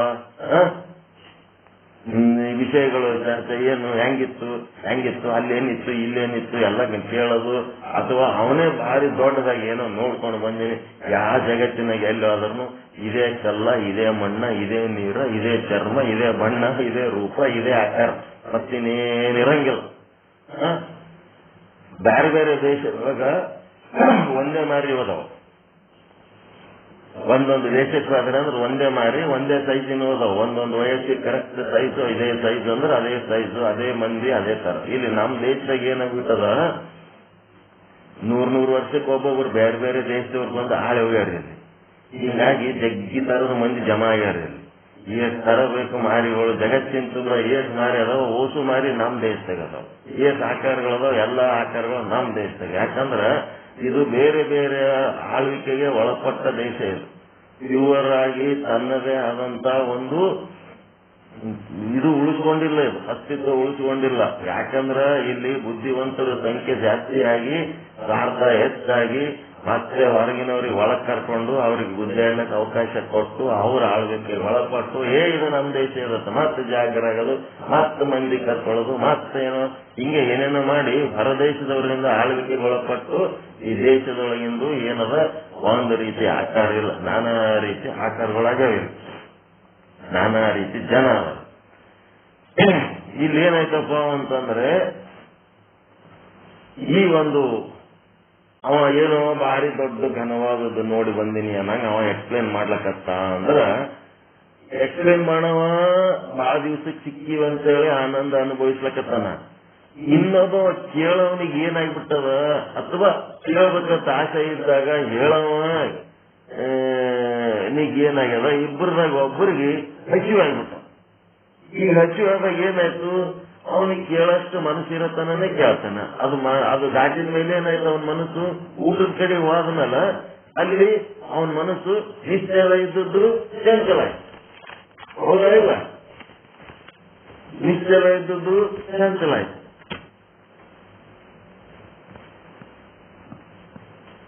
ಮತ್ತೇನು ಅಂತರ್ಮುಖಿ ಹಾಕಿ ಕೂತಿತ್ತು ಬಹಿರ್ಮುಖಿ ಆಯ್ತು. ಆತ್ಮ ಸಂಮುಖಿ ಇದ್ದದ್ದು ಆತ್ಮ ವಿಮುಖಿ ಆಯ್ತು. ಹೊರಗೆ ಹೋಗಿ ಏನಾದತ್ತು ಮತ್ತದು ಮನಸ್ಸು ಅಳ್ಳಾಡ್ಲಕತ್ತು. ಚಂಚಲ ಆಯ್ತು ಅಂದ್ರೆ ಅಳ್ಳಾಡ್ಲಕತ್ತು. ಒಬ್ಬನ ಮನಸ್ಸು ಹೇಳೋಂದರೆ ಮನಸ್ಸು ಅಳ್ಳಾಡ್ತಿತ್ತು ಅಥವಾ ಕೇಳೋಂದರೆ ಮನಸ್ಸು ಅಳ್ಳಾಡ್ತಿತ್ತು ಅಂದ್ರೆ ಇಬ್ಬರದಾಗ ಒಬ್ಬರು ಮನಸ್ಸು ಅಳ್ಳಾಡ್ತಿತ್ತು ಅಂದ್ರೆ ಅದು ಹೇಳಿದ್ರಾಗ ಏನಾರ ಅರ್ಥ ಇರ್ತದೇನ್ರಿ? ಕೇಳಿದ್ರಾಗ ಏನಾರ ಅರ್ಥ ಇರ್ತದೇನು? ಈಗ ನೀವು ಆಸಕ್ತಿಲಿಂದ ಕೇಳಕತ್ತೀರಿ, ನಾ ಹೇಳಕತ್ತೀನಿ, ಇಬ್ಬರದು ಮನಸ್ಸು ತಟಸ್ಥವಾಗ್ಯದ, ಚಂದ ನಡೆದದ. ನನಗೆ ಮತ್ತೊಂದು ಏನಾರ ಎಮರ್ಜೆನ್ಸಿ ಬಂತು, ನನ್ನ ಮನಸ್ಸು ಆ ಕಡೆ ಅಳ್ಳಾಡೋ ಟೈಮ್ನಾಗ ಇಲ್ಲಿ ಪಾಠ ಹೇಳಕ್ ಚಂದ ಅನ್ನಿಸ್ತದೇನು? ಮತ್ತೆ ನಿಮ್ಮ ಮನಸ್ಸೇ ಏನಾರ ಎಮರ್ಜೆನ್ಸಿ ಬಂತು, ನಿಮಗೇನು ಮನಸ್ಸು ನಿಮ್ಮದು ಚಂಚಲ ಆಯ್ತು ಅಂದ್ರೆ ಇಲ್ಲಿ ಪಾಠ ಕೇಳಕ್ ಚಂದ ಅನ್ನಿಸ್ತದೇನು? ಸಾರ್ಥಕ ಆಗಂಗಿಲ್ಲ. ಹಾಗೇನಾಯ್ತು, ಮಗ ತಂದೆ ಭೇಟಿಯಾಗಿದ್ದ ಆನಂದ ಸ್ವಲ್ಪ ತಟಸ್ಥವಾಗಿದ್ದು ಅಂತರ್ಮುಖಿಯಾಗಿ ಆನಂದ ಅನುಭವಿಸಿದ್ರು. ಆಮೇಲೆ ಏನಾಯ್ತು, ಇಬ್ಬರದಾಗ ಒಬ್ಬರ ಮನಸ್ಸು ಅಥವಾ ಇಬ್ಬರದು ಮನಸ್ಸು ಊಟದ ವಿಷಯದೊಳಗೆ ಏನಾಯ್ತು, ಚಂಚಲ ಆಯ್ತು. ಏನಾಯ್ತು, ಅಳ್ಳಾಡ್ಲಕ್ಕ ಚಂಚಲ ಆಯ್ತು. ಈ ಬುದ್ಧಿ ರುಚಿಗೆ ಎಷ್ಟು ತಡ ಮಾಡ್ತಾ ಇದ್ದೀರಿ, ಎಷ್ಟೊತ್ತಾಯ್ತು, ಅಡಿಗೆ ಊಟ ತಯಾರಾಯ್ತಾ ಇಲ್ಲ ಅಂತೇಳಿ ಲವ ಹೇಳ್ಕೊಳಕತ್ತವ. ಬುದ್ಧಿ ವೃತ್ತಿ ಎಂಬ ಮಕ್ಕಟನು ಮರದ ಟೊಂಗೆಗೆ ಹಾರುವಂತೆ ಒಂದು ವಿಷಯದಿಂದ ಇನ್ನೊಂದು ವಿಷಯಕ್ಕೆ ಹಾರುತ್ತಿರುತ್ತದೆ. ಮನಸ್ಸನ್ನೋದು ಇದು ಮಂಡ್ಯ ಇದ್ದಾಗ ಕಾರಣ ಪ್ರಾಪ್ತವಾದ ವಿಷಯದಲ್ಲಿ ಆನಂದವಿಲ್ಲ. ಮನಸ್ಸು ಯಾಕೆ ಚಂಚಲಾಗ್ತದ ಅಂದ್ರೆ ಕಾರಣವಾದ ಏನು ಪ್ರಾಪ್ತವಾದ ವಿಷಯದಲ್ಲಿ ಆನಂದವಿಲ್ಲ. ತಾನೇ ಆನಂದದ ಸ್ವರೂಪ ಅದಿನಿ ಅನ್ನೋದು ಜ್ಞಾನ ಇಲ್ಲ. ಮತ್ತೆ ಅದರಿಂದ ಉಂಟಾಗ್ತಿರುವಂತ ಆನಂದ ಸುಖ ಏನದ ಅದು ನಿರಂತರವಿಲ್ಲ. ಒಟ್ಟ 3 ಪ್ರಾಬ್ಲಮ್ ಅದಾವ. ಏನೇನು? ಒಂದು, ಪ್ರಾಪ್ತ ವಿಷಯದಲ್ಲಿ ಆನಂದವಿಲ್ಲ, ಒಂದನೇ. ಎರಡನೇದ್ದು, ಆ ಆನಂದ ಏನ್ ಅನುಭವಿಸಕತ್ತನಲ್ಲ ಅದು ನಿರಂತರವಿಲ್ಲ, ಅದು ಕ್ಷಣಿಕದ. ಮೂರನೇದೇನದ, ತಾನೇ ಆನಂದ ಸ್ವರೂಪ ಎಂಬುವ ಜ್ಞಾನವಿಲ್ಲ. ಹೀಗಾಗಿ ಹೊರಗೆ ಹರಿಸ್ತಾ ಇದ್ದಾನೆ. ಮತ್ತೆ ಕೆಲ ಜನ ಮಹಾತ್ಮರು 100 ವರ್ಷ ಸಮಾಧಿಯಲ್ಲಿರುತ್ತಾರೆ. ಅವರಿಗೆ ವಿಷಯದ ಇಚ್ಛೆ ಆಗುವುದಿಲ್ಲ, ಅವರು ಆನಂದದಲ್ಲೇ ಇರುತ್ತಾರೆ. ಅವರ ಸಮಾಧಿಯಲ್ಲಿ ಯಾವ ವಿಷಯದ ಸಂಬಂಧವೂ ಇರುವುದಿಲ್ಲ, ಆದರೂ ಅವರು ಆನಂದವಾಗಿರುತ್ತಾರೆ. ಎಂದ ಬಳಿಕ ಆನಂದವು ಆತ್ಮದೊಳಗೆ ಇದೆ. ಸಮಾಧಿ ಒಳಗಿದ್ದವರು ಆನಂದ ಹೆಂಗಿರ್ತಾರ? ವಿಷಯದಿಂದ ದೂರ ಇದ್ದದಕ್ಕೆ ಅವರು ಆನಂದ ಇರ್ತಾರ. ಅಂದ್ರ ಆತ್ಮದೊಳಗೆ ಆನಂದ ಅದ, ವಿಷಯದಲ್ಲಿ ಇಲ್ಲ ಅನ್ನಂತ ಹೇಳಿದರು. ವಿಷಯದಲ್ಲಿ ಇಲ್ಲ. ಹೀಗಾಗಿ ವಿಷಯದಿಂದಲೇ ಆನಂದ ಉಂಟಾಯಿತು ಎಂಬ ಅಭಿಪ್ರಾಯ ತಾಳುವುದು ಅಜ್ಞಾನ. ಮೊದಲು ಅದನ್ನು ತಿಳ್ಕೋರಿ. ಎಲ್ಲರಿಗೂ ಸಮಾಧಿಯ ಅನುಭವ ಇರಲು ಸಾಧ್ಯವಿಲ್ಲ. ಸಮಾಧಿ ಸುದ್ದಿ ಹೇಳಿದ್ರಿ, ಸಮಾಧಿ ಇಲ್ಲದವನು ಏನ್ ಪರಿಸ್ಥಿತಿ ಅದ ಅಂತ ಮತ್ತೆ ಕೇಳಿದ್ರು. ಆದರೆ ಎಲ್ಲರಿಗೂ ಸುಷುಪ್ತಿಯ ಅವಸ್ಥೆಯ ಅನುಭವವಿದೆ. ಸುಷುಪ್ತಿಯಲ್ಲಿ ಆನಂದವಿಲ್ಲ. ಎಲ್ಲರಿಗೂ ಸಮಾಧಿಗಂತೂ ಹೋಗಿಲ್ಲ, ಹೋಲ್ ಬಿಡ್ರಪ್ಪ. ಆದ್ರ ಸುಷುಪ್ತಿಯಲ್ಲಿ ಏನದ ಆನಂದವಿಲ್ಲದಿದ್ದರೆ ಯಾರು ಹಾಸಿಗೆ ಹಾಕಿಕೊಂಡು ಮಲಗುತ್ತಿರಲಿಲ್ಲ. ಒಂದು ವೇಳೆ ನಿದ್ದಿ ಒಳಗೆ ಸುಖ ಇದ್ದಿದ್ದಿಲ್ಲ ಅಂದ್ರೆ ಯಾರು ಹಾಸಿಗೆ ಹಾಸ್ಕೊಂಡು ಮಕ್ಕೋತಿದ್ದಿಲ್ಲ. ಈಗ ನಿದ್ದೆ ಒಳಗೆ ಸುಖ ಆದಂತೆ ಎಲ್ಲರೂ ಹಾಸಿಗೆ ಹಾಸ್ಕೊಂಡು ಮಕ್ಕೋಬೇಕಂತ ಇರ್ತಾರ. ಯಾರು ಹಾಸಿಗೆ ಹಾಕಿಕೊಂಡು ಮಲಗುತ್ತಿರಲಿಲ್ಲ. ಸುಷುಪ್ತಿಯಲ್ಲಿ ಸುಖ ಇದೆ, ಸುಷುಪ್ತಿಯಲ್ಲಿ ಆನಂದವಿದೆ ಎಂಬುದು ಸಮಸ್ತ ಜೀವರಾಶಿಗಳ ಅನುಭವ. 84 ಲಕ್ಷ ಜೀವರಾಶಿಗಳಿಗೆ ನಿದ್ದೆ ಹಚ್ಚಿ ಮಲ್ಕೊಂಡ್ರು ನಮಗೆ ಆನಂದ ಇರ್ತದೆ ಗೊತ್ತದೆ. ಆದರೆ ಆ ಆನಂದ ಯಾವ ವಿಷಯಗಳ ಸಂಬಂಧವೂ ಇಲ್ಲದೆ ಆನಂದಿಸ್ತಿರ್ತೀವಲ್ಲ, ವಿಷಯಗಳ ಅಪೇಕ್ಷೆಯೂ ಇಲ್ಲ, ಅಲ್ಲಿ ಆನಂದದ ಭಾನವೇ ಆಗುತ್ತದೆ. ವಿಷಯಗಳು ಯಾವೂ ಇಲ್ಲ ಅಂದ್ರೂ ಅಲ್ಲಿ ಆನಂದ ಆತದನ್ನೋದು ಇಡೀ ಜಗತ್ತಿನ ಎಲ್ಲ ಜೀವಿಗಳಿಗೆ ಗೊತ್ತದ. ಅಂದ ಬಳಿಕ ವಿಷಯದಲ್ಲಿ ಆನಂದವಿಲ್ಲ, ಆನಂದ ತನ್ನೊಳಗೆ ಇದೆ. ಇದನ್ನು ತಿಳಿದುಕೊಳ್ಳಬೇಕು. ಇಲ್ಲಿ ತಿಳಿದುಕೊಳ್ಳಬೇಕಾಗಿರುವ ಮುಖ್ಯ ವಿಷಯವೇನೆಂದರೆ ಆತ್ಮಸ್ವರೂಪದ ಆನಂದವೇ ಸರ್ವದರಲ್ಲಿಯೂ ಭಾನವಾಗುತ್ತದೆ. ಏನು ನೀವು ವಿಷಯ ಭೋಗ ಮಾಡಿದಾಗ ನಿಮಗೆ ಆನಂದ ಆಗ್ತದ, ಆ ಆನಂದ ಆ ವಿಷಯದಿಂದ ಭಾನವಾಗಿಲ್ಲ, ನಿಮ್ಮ ಆತ್ಮದಿಂದಲೇ ಭಾನವಾದದ್ದು ಅಂತ ತಿಳ್ಕೋಬೇಕು. ಆತ್ಮನಸ್ಸು ಕಾಮಾಯ ಸರ್ವಂ ಪ್ರಿಯಂ ಭವತಿ. ಇದು ಬೃಹದಾರಣ್ಯಕ ಉಪನಿಷತ್ತಿಂದಿದು. ಆತ್ಮನಿಗೋಸ್ಕರವಾಗಿಯೇ ಹೆಂಡತಿಯಲ್ಲಿ ಪ್ರೀತಿ. ಅದರ ಅರ್ಥ ಏನು? ಹೆಂಡತಿಯನ್ನು ಹೆಂಡತಿಗಾಗಿ ಪ್ರೀತಿಸುವುದಿಲ್ಲ, ತನಗಾಗಿ ಪ್ರೀತಿಸುತ್ತಾನೆ. ದುಡ್ಡಿನಲ್ಲಿ ಪ್ರೀತಿ, ದುಡ್ಡನ್ನ ದುಡ್ಡಿಗಾಗಿ ಪ್ರೀತಿಸುತ್ತಿಲ್ಲ, ಅದು ತನಗಾಗಿ ಪ್ರೀತಿಸುತ್ತಾನೆ. ಮಕ್ಕಳಿಗಾಗಿ ಪ್ರೀತಿ ಅಂದ್ರೆ ಮಕ್ಕಳನ್ನು ಮಕ್ಕಳಿಗಾಗಿ ಪ್ರೀತಿಸುತ್ತಿಲ್ಲ, ತನಗಾಗಿ ಪ್ರೀತಿಸುತ್ತಾನೆ. ಯಾಕೆ ಅಂತ ಕೇಳಿದರೆ, ಗಂಡನು ಹೆಂಡತಿಯನ್ನ ಪ್ರೀತಿಸುವುದು ಹೆಂಡತಿಯ ಸಲುವಾಗಿ ಅಲ್ಲ, ತನ್ನ ಸಲುವಾಗಿ. ಹೆಂಡತಿ ಕೂಡ ಗಂಡನನ್ನು ಪ್ರೀತಿಸುವುದು ಗಂಡನ ಸಲುವಾಗಿ ಅಲ್ಲ, ತನ್ನ ಸಲುವಾಗಿ. ಆತ್ಮನಸ್ಸು ಕಾಮಾಯ ಸರ್ವಂ ಪ್ರಿಯಂ ಭವತಿ. ನಿಮ್ಮೊಳಗ ಆತ್ಮ ಎನ್ನುವ ಒಂದು ವಸ್ತು ಇರುವ ಕಾರಣ ಏನಾಗತ್ತದ, ಎಲ್ಲವೂ ಪ್ರಿಯವಾಗಿ ತೋರ್ತಾ ಇದೆ. ಒಂದು ನಿಮಿಷ ಮತ್ತೆ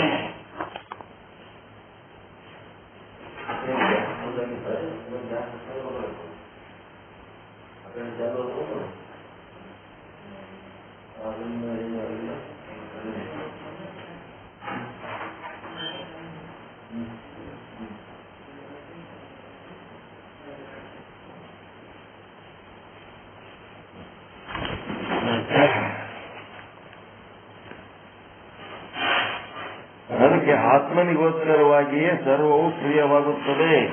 ವಿಷಯದಲ್ಲಿ ಆನಂದ ಇಲ್ಲ ಅಂತ ಹೇಳಿದಾಗ ಮತ್ತೆ ಪ್ರಶ್ನೆ ಮುಂದುವರಿಸಿ ಶಿಷ್ಯ ಹೇಳ್ತಾ ಇದ್ದಾನೆ, ಅಪ್ಪ ಇಲ್ಲಿಯ ತನಕ ಅಜ್ಞಾನಿಗಳ ವಿಷಯ ಅನುಭವದ ಬಗ್ಗೆ, ಬಹಿರ್ಮುಖಿ ಪುರುಷರ ಬಗ್ಗೆ ಹೇಳಿರಿ. ಅದರ ಅಜ್ಞಾನಿಗಳಿಗೆ ವಿಷಯದಿಂದಲೇ ಆನಂದ ಉಂಟಾಗುತ್ತದೆ ಎಂಬ ಭ್ರಮೆಯಾಗಿದೆ ಅಂತ ಹೇಳಿದಿರಿ. ಅಜ್ಞಾನಿಗಳು ಬಹಿರ್ಮುಖಿ ಆಗಿರುತ್ತಾರೆ, ಅಜ್ಞಾನಿಗಳು ಅಂತರ್ಮುಖಿ ಆಗಿರುವುದಿಲ್ಲ. ಕಾರಣ ಅಜ್ಞಾನಿಗಳಿಗೆ ವಿಷಯದ ಇಚ್ಛೆ ಆಗುತ್ತದೆ ಅಂತ ಹೇಳಿದ್ರಿ. ಈಗ ಕೇಳುವ ಪ್ರಶ್ನೆ ಏನಂತಂದ್ರೆ, ಜ್ಞಾನಿಗಳಿಗೆ ವಿಷಯದ ಇಚ್ಛೆ ಆಗುತ್ತದೆಯೋ ಇಲ್ಲವೋ?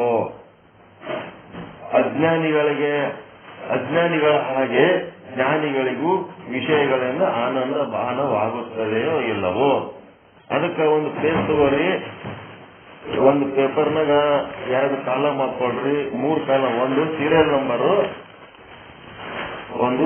ನಂಬರು, ಇನ್ನೂ ಒಂದೇನು 2 ಕಾಲಮ್ ಹಾಕೊಳ್ರಿ. ಸೀರಿಯಲ್ ನಂಬರ್ 1 ಮ್ಯಾಲ ಬರೀರಿ, ಒಂದಕ್ಕೆ ಸೀರಿಯಲ್ ನಂಬರ್ ಅಂತ ಬರೀರಿ. ಇನ್ನು 2 ಕಾಲಮ್ಗಳಿಗೆ ಒಂದು ಜ್ಞಾನಿ ಪುರುಷ, ಇನ್ನೊಂದು ಅಜ್ಞಾನಿ ಪುರುಷ ಅಂತ ಬರ್ಕೊಳ್ರಿ ಮ್ಯಾಲ.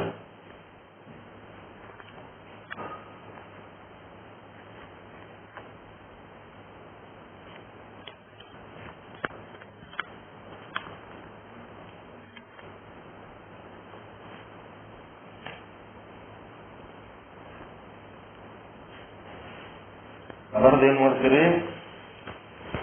ಜ್ಞಾನಿ ಪುರುಷ ಏನದ ಅಂತರ್ಮುಖಿ, ಸೀರಿಯಲ್ ನಂಬರ್ 1. ಅಜ್ಞಾನಿ ಪುರುಷನ್ ಏನ್ ಬರೀತಾರ ಕಡೆ? ಈ ಶಬ್ದಗಳು ನಾಲ್ಗೆ ತುದಿ ಮೇಲೆ ಇರ್ಬೇಕು. ಜ್ಞಾನಿ ಪುರುಷ ಸೀರಿಯಲ್ ನಂಬರ್ 1 ಬರ್ದು ಏನ್ ಬರ್ದ್ರಿ? ಅಂತರ್ಮುಖಿ ಅಂತ ಬಂದ್ರಿ. ಕಡೆ ಜ್ಞಾನಿ ಪುರುಷಂದು ವೃತ್ತಿ ಹೆಂಗಿರ್ತದ? ಅಂತರ್ಮುಖಿ ಇರ್ತದ. ಆ ಕಡೆ ಏನ್ ಬರೀತೀರಿ? ಬಹಿರ್ಮುಖಿ. ಆಯ್ತಾ? ಮತ್ತೆ ಈ ಕಡೆ ಏನ್ ಬರೀತೀರಿ? ಸೀರಿಯಲ್ ನಂಬರ್ 2 ಜ್ಞಾನಿ ಪುರುಷಂದು ಆತ್ಮ ಸಮ್ಮುಖಿ. ಆತ್ಮ ಸಮ್ಮುಖಿ ಅವನೇನ್ ಬರೀತೀರಿ? ಅಜ್ಞಾನಿದು ಆತ್ಮವಿಮುಖಿ.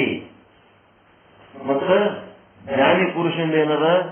ಶಾಶ್ವತ ಬಿಂಬ ಆನಂದ ಅನುಭೂತಿ. ಶಾಶ್ವತವಾದ ಬಿಂಬದ ಆನಂದದ ಅನುಭೂತಿ. ಬಿಂಬ ಅಂದ್ರೆ ಆತ್ಮ, ಪ್ರತಿಬಿಂಬ ಅಂದ್ರೆ ಜೀವ. ಶಾಶ್ವತವಾದ ಬಿಂಬದ ಆನಂದದ ಅನುಭೂತಿ. ಇವನಿಗೇನದ?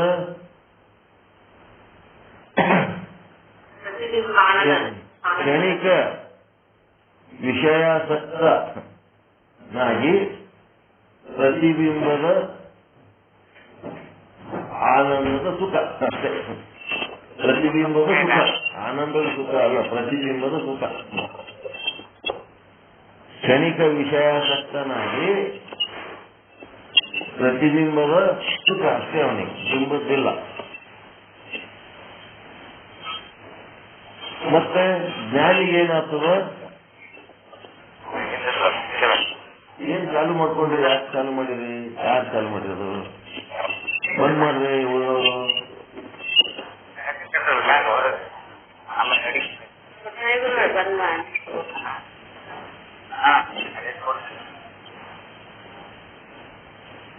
ಜ್ಞಾನಿಗೇನಾಗ್ತದ? ಆತ್ಮದಿಂದ ಆನಂದ. ಆತ್ಮದಲ್ಲಿ ಆನಂದವಿದೆ. ಆತ್ಮವೇ ಆನಂದ ಸ್ವರೂಪ.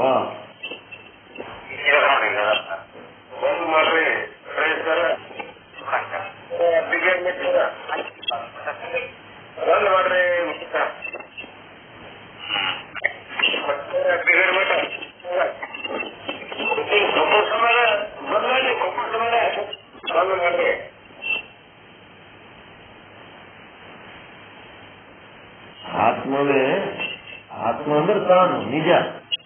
ನಿಜ ಅಂದ್ರೆ ಒಂದೇ, ತಾನು ಅಂದ್ರೆ ಒಂದೇ, ಆತ್ಮ ಅಂದ್ರೆ ಒಂದೇ. ಅದೇ ಆನಂದ ಸ್ವರೂಪ ಅಂತ. ಆದ್ರೆ ಅಜ್ಞಾನಿಗೇನದ? ಅಜ್ಞಾನಿಗೇನಾಗತ್ತದ?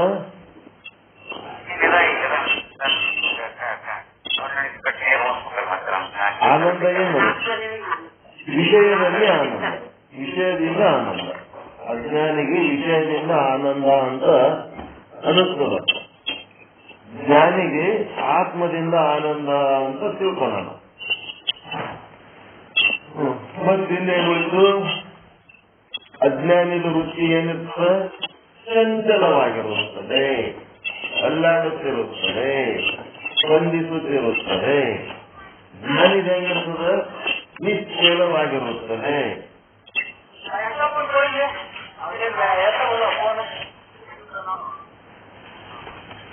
ನಿಶ್ಚಲ ಚಂಚಲ ಬರೆದ್ರೆ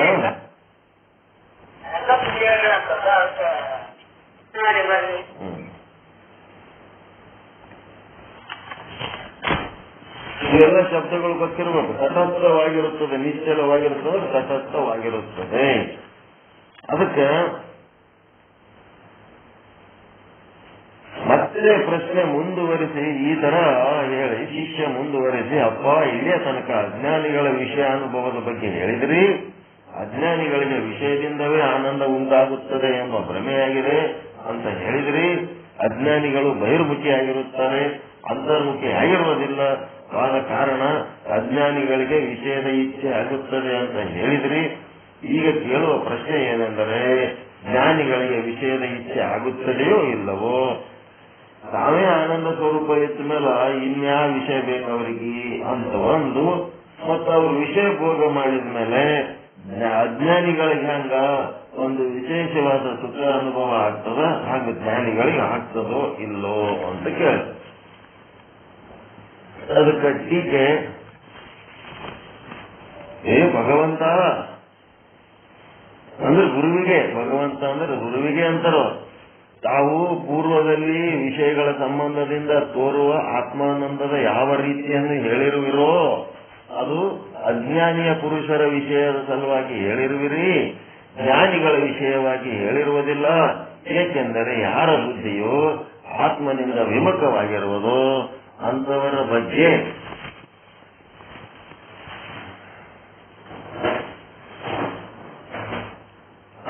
ಬಗ್ಗೆ ಹೇಳಿರುವಿರಿ. ಆದರೆ ಅಜ್ಞಾನಿಗಳ ಬುದ್ಧಿಯು ಮಾತ್ರ ಆತ್ಮನಿಂದ ವಿಮುಖವಾಗಿರುತ್ತದೆ, ಜ್ಞಾನಿಗಳದ್ದಾಗಿರುವುದಿಲ್ಲ. ಆದ್ದರಿಂದ ತಾವು ಈಗ ಜ್ಞಾನಿಗಳ ವಿಚಾರವನ್ನು ಹೇಳಿರಿ. ಜ್ಞಾನಿಗಳಿಗೆ ವಿಷಯದ ಇಚ್ಛೆಯು ಮತ್ತು ಅದರ ಸಂಬಂಧಿಸಿದ ತದ್ ಸಂಬಂಧಿ ಸುಖ ಪೂರ್ವದಂತೆ ಅನುಭವಕ್ಕೆ ಬರುತ್ತದೆಯೋ ಅಥವಾ ಇಲ್ಲವೋ ಈ ವಿಷಯವನ್ನು ತಾವು ಹೇಳಬೇಕು ಅಂತೇಳಿ ದೋಹಾ 40 ಅರ್ಥಕಗಳನ್ನು ನಿಂದಿರಿಸಿದರು. ಇನ್ನು ಮುಂದಿನ ಭಾಗಕ್ಕೆ ಪೀಠಿಕೆ ಹಾಕಿ ಬಿಟ್ಬಿಡೋಣ. ನಾಳೆ ಅದನ್ನು ವಿಶಾಲವಾಗಿ ಚರ್ಚೆ ಮಾಡೋಣ. ಇದು ವಿಷಯಾಂಕ 117. ಏನಪ್ಪಾ ಅಂದ್ರೆ ವಿಷಯದಲ್ಲಿ ಆನಂದವಿರುತ್ತದೆ ಅಂತ ತಿಳ್ಕೊಂಡು ಅಜ್ಞಾನಿಗಳದು ಅಜ್ಞಾನವನ್ನು ಎತ್ತಿ ತೋರಿಸಿದರು. ಆತ್ಮದಲ್ಲಿ ಆನಂದ ಇರ್ತದ ಅನ್ನಂಥದ್ದು ಜ್ಞಾನಿಗಳದ ಒಂದು ವಿಚಾರವನ್ನ ಹೇಳಿದರು. 118ನೇ ವಿಷಯಾಂಕ ಏನದ, ನೀವು ಹೇಳಿದ್ದು ಅಜ್ಞಾನಿಗಳಿಗಾಗಿ ಹೇಳಿದ ವಿಚಾರದದು. ಈಗ ಜ್ಞಾನಿಗಳಿಗೆ ವಿಷಯ ಭೋಗದ ಇಚ್ಛೆ ಆಗ್ತದೋ, ಅನುಭವಿಸಿದರೂ ಕೂಡ ಅವರಿಗೆ ವಿಶೇಷ ಆನಂದ ಆಗ್ತದೋ ಇಲ್ಲೋ ಅಂತ ಹೇಳಿ ಪ್ರಶ್ನೆ ಕೇಳದೆ ಒಂದು ವಿಷಯಾಂಕ 118ನೇ ವಿಷಯಾಂಕ. ಬಹಳ ಸುಂದರವಾದ ಪ್ರಶ್ನೆ ಅದು. ಅದು ಆದ್ಮೇಲೆ ಮುಂದೆ 119ನೇ ವಿಷಯಾಂಕ ಏನದು ಅಂತಂದ್ರೆ ಗುರು ವಾಚ, ಸದ್ಗುರುಗಳು ಹೇಳ್ತಾರೆ ಜ್ಞಾನಿಯ ವಿಷಯ ಭೋಗ ವಿಚಾರ. ಅಲ್ಲೇನಿತ್ತು, ಬಹಿರ್ಮುಖಿ ಪುರುಷನಿಗೆ ವಿಷಯ ಭೋಗದ ವಿಚಾರ ಇತ್ತಲ್ಲಿ. ಇಲ್ಲಿ ಅಂತರ್ಮುಖಿ ಪುರುಷನಿಗೆ ಆಗುವಂತ ವಿಷಯ ಭೋಗದ ವಿಚಾರ.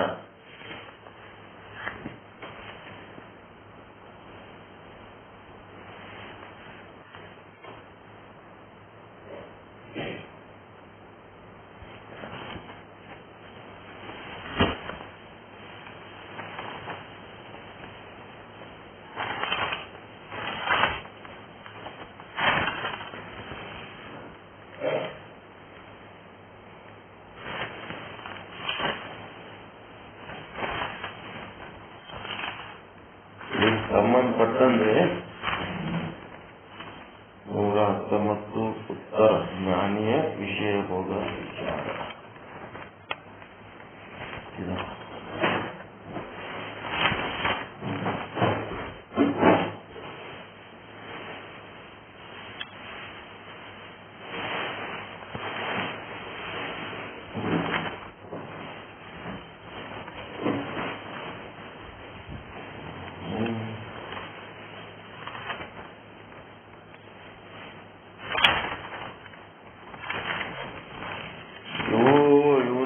ಚಿದಾಭಾಸನ 7 ಅವಸ್ಥೆಗಳು ಓದಿರಿಲ್ಲ ಇದ್ರಾಗ.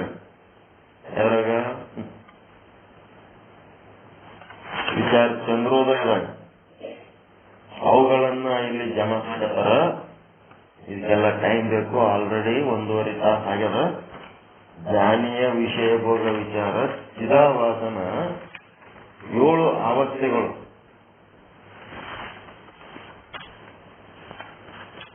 ಚಿದಾಭಾಸನ 7 ಅವಸ್ಥೆಗಳು.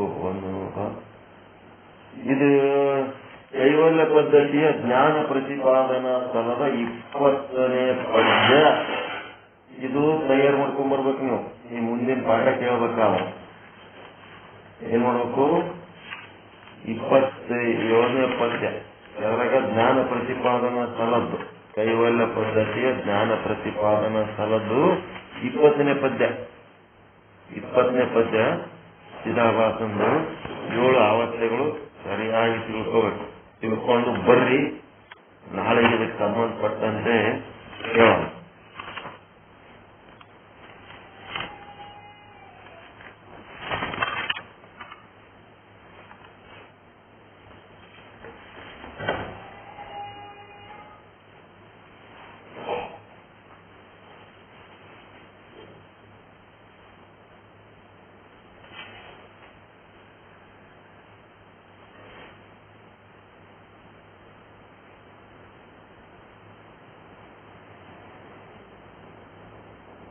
ತಯಾರು ಮಾಡ್ಕೊಂಡ್ ಬರ್ತೀರಿ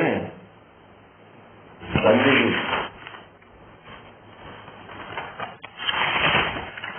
ಚಿದಾಭಾಸನ ಅವಸ್ಥೆಗಳು ಸಂಜೆ ಪಾಠದಾಗ ಮಾಡ್ಕೋತೀರ. ಅದು ಜ್ಞಾನ ಪ್ರತಿಪಾದನಾ ಸ್ಥಳದ ಎಷ್ಟನೇ ಪದ್ಯ? 20ನೇ ಪದ್ಯ. ಚಿದಾಭಾಸನ 7 ಅವಸ್ಥೆಗಳದವಂತದ್ರಾಗ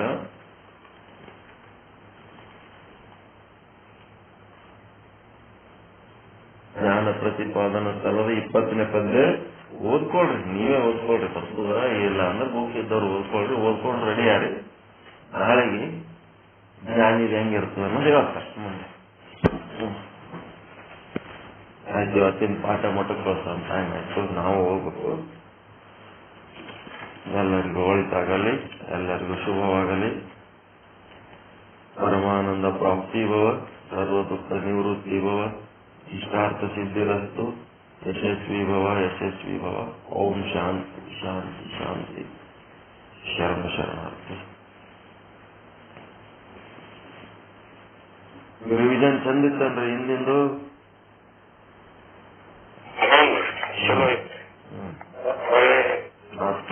ನೆನಪು ಮಾಡಿ 5-10 ನಿಮಿಷನಾಗ ಎಲ್ಲ ನೆನಪು ಮಾಡಿಸ್ಬಿಡ್ತು.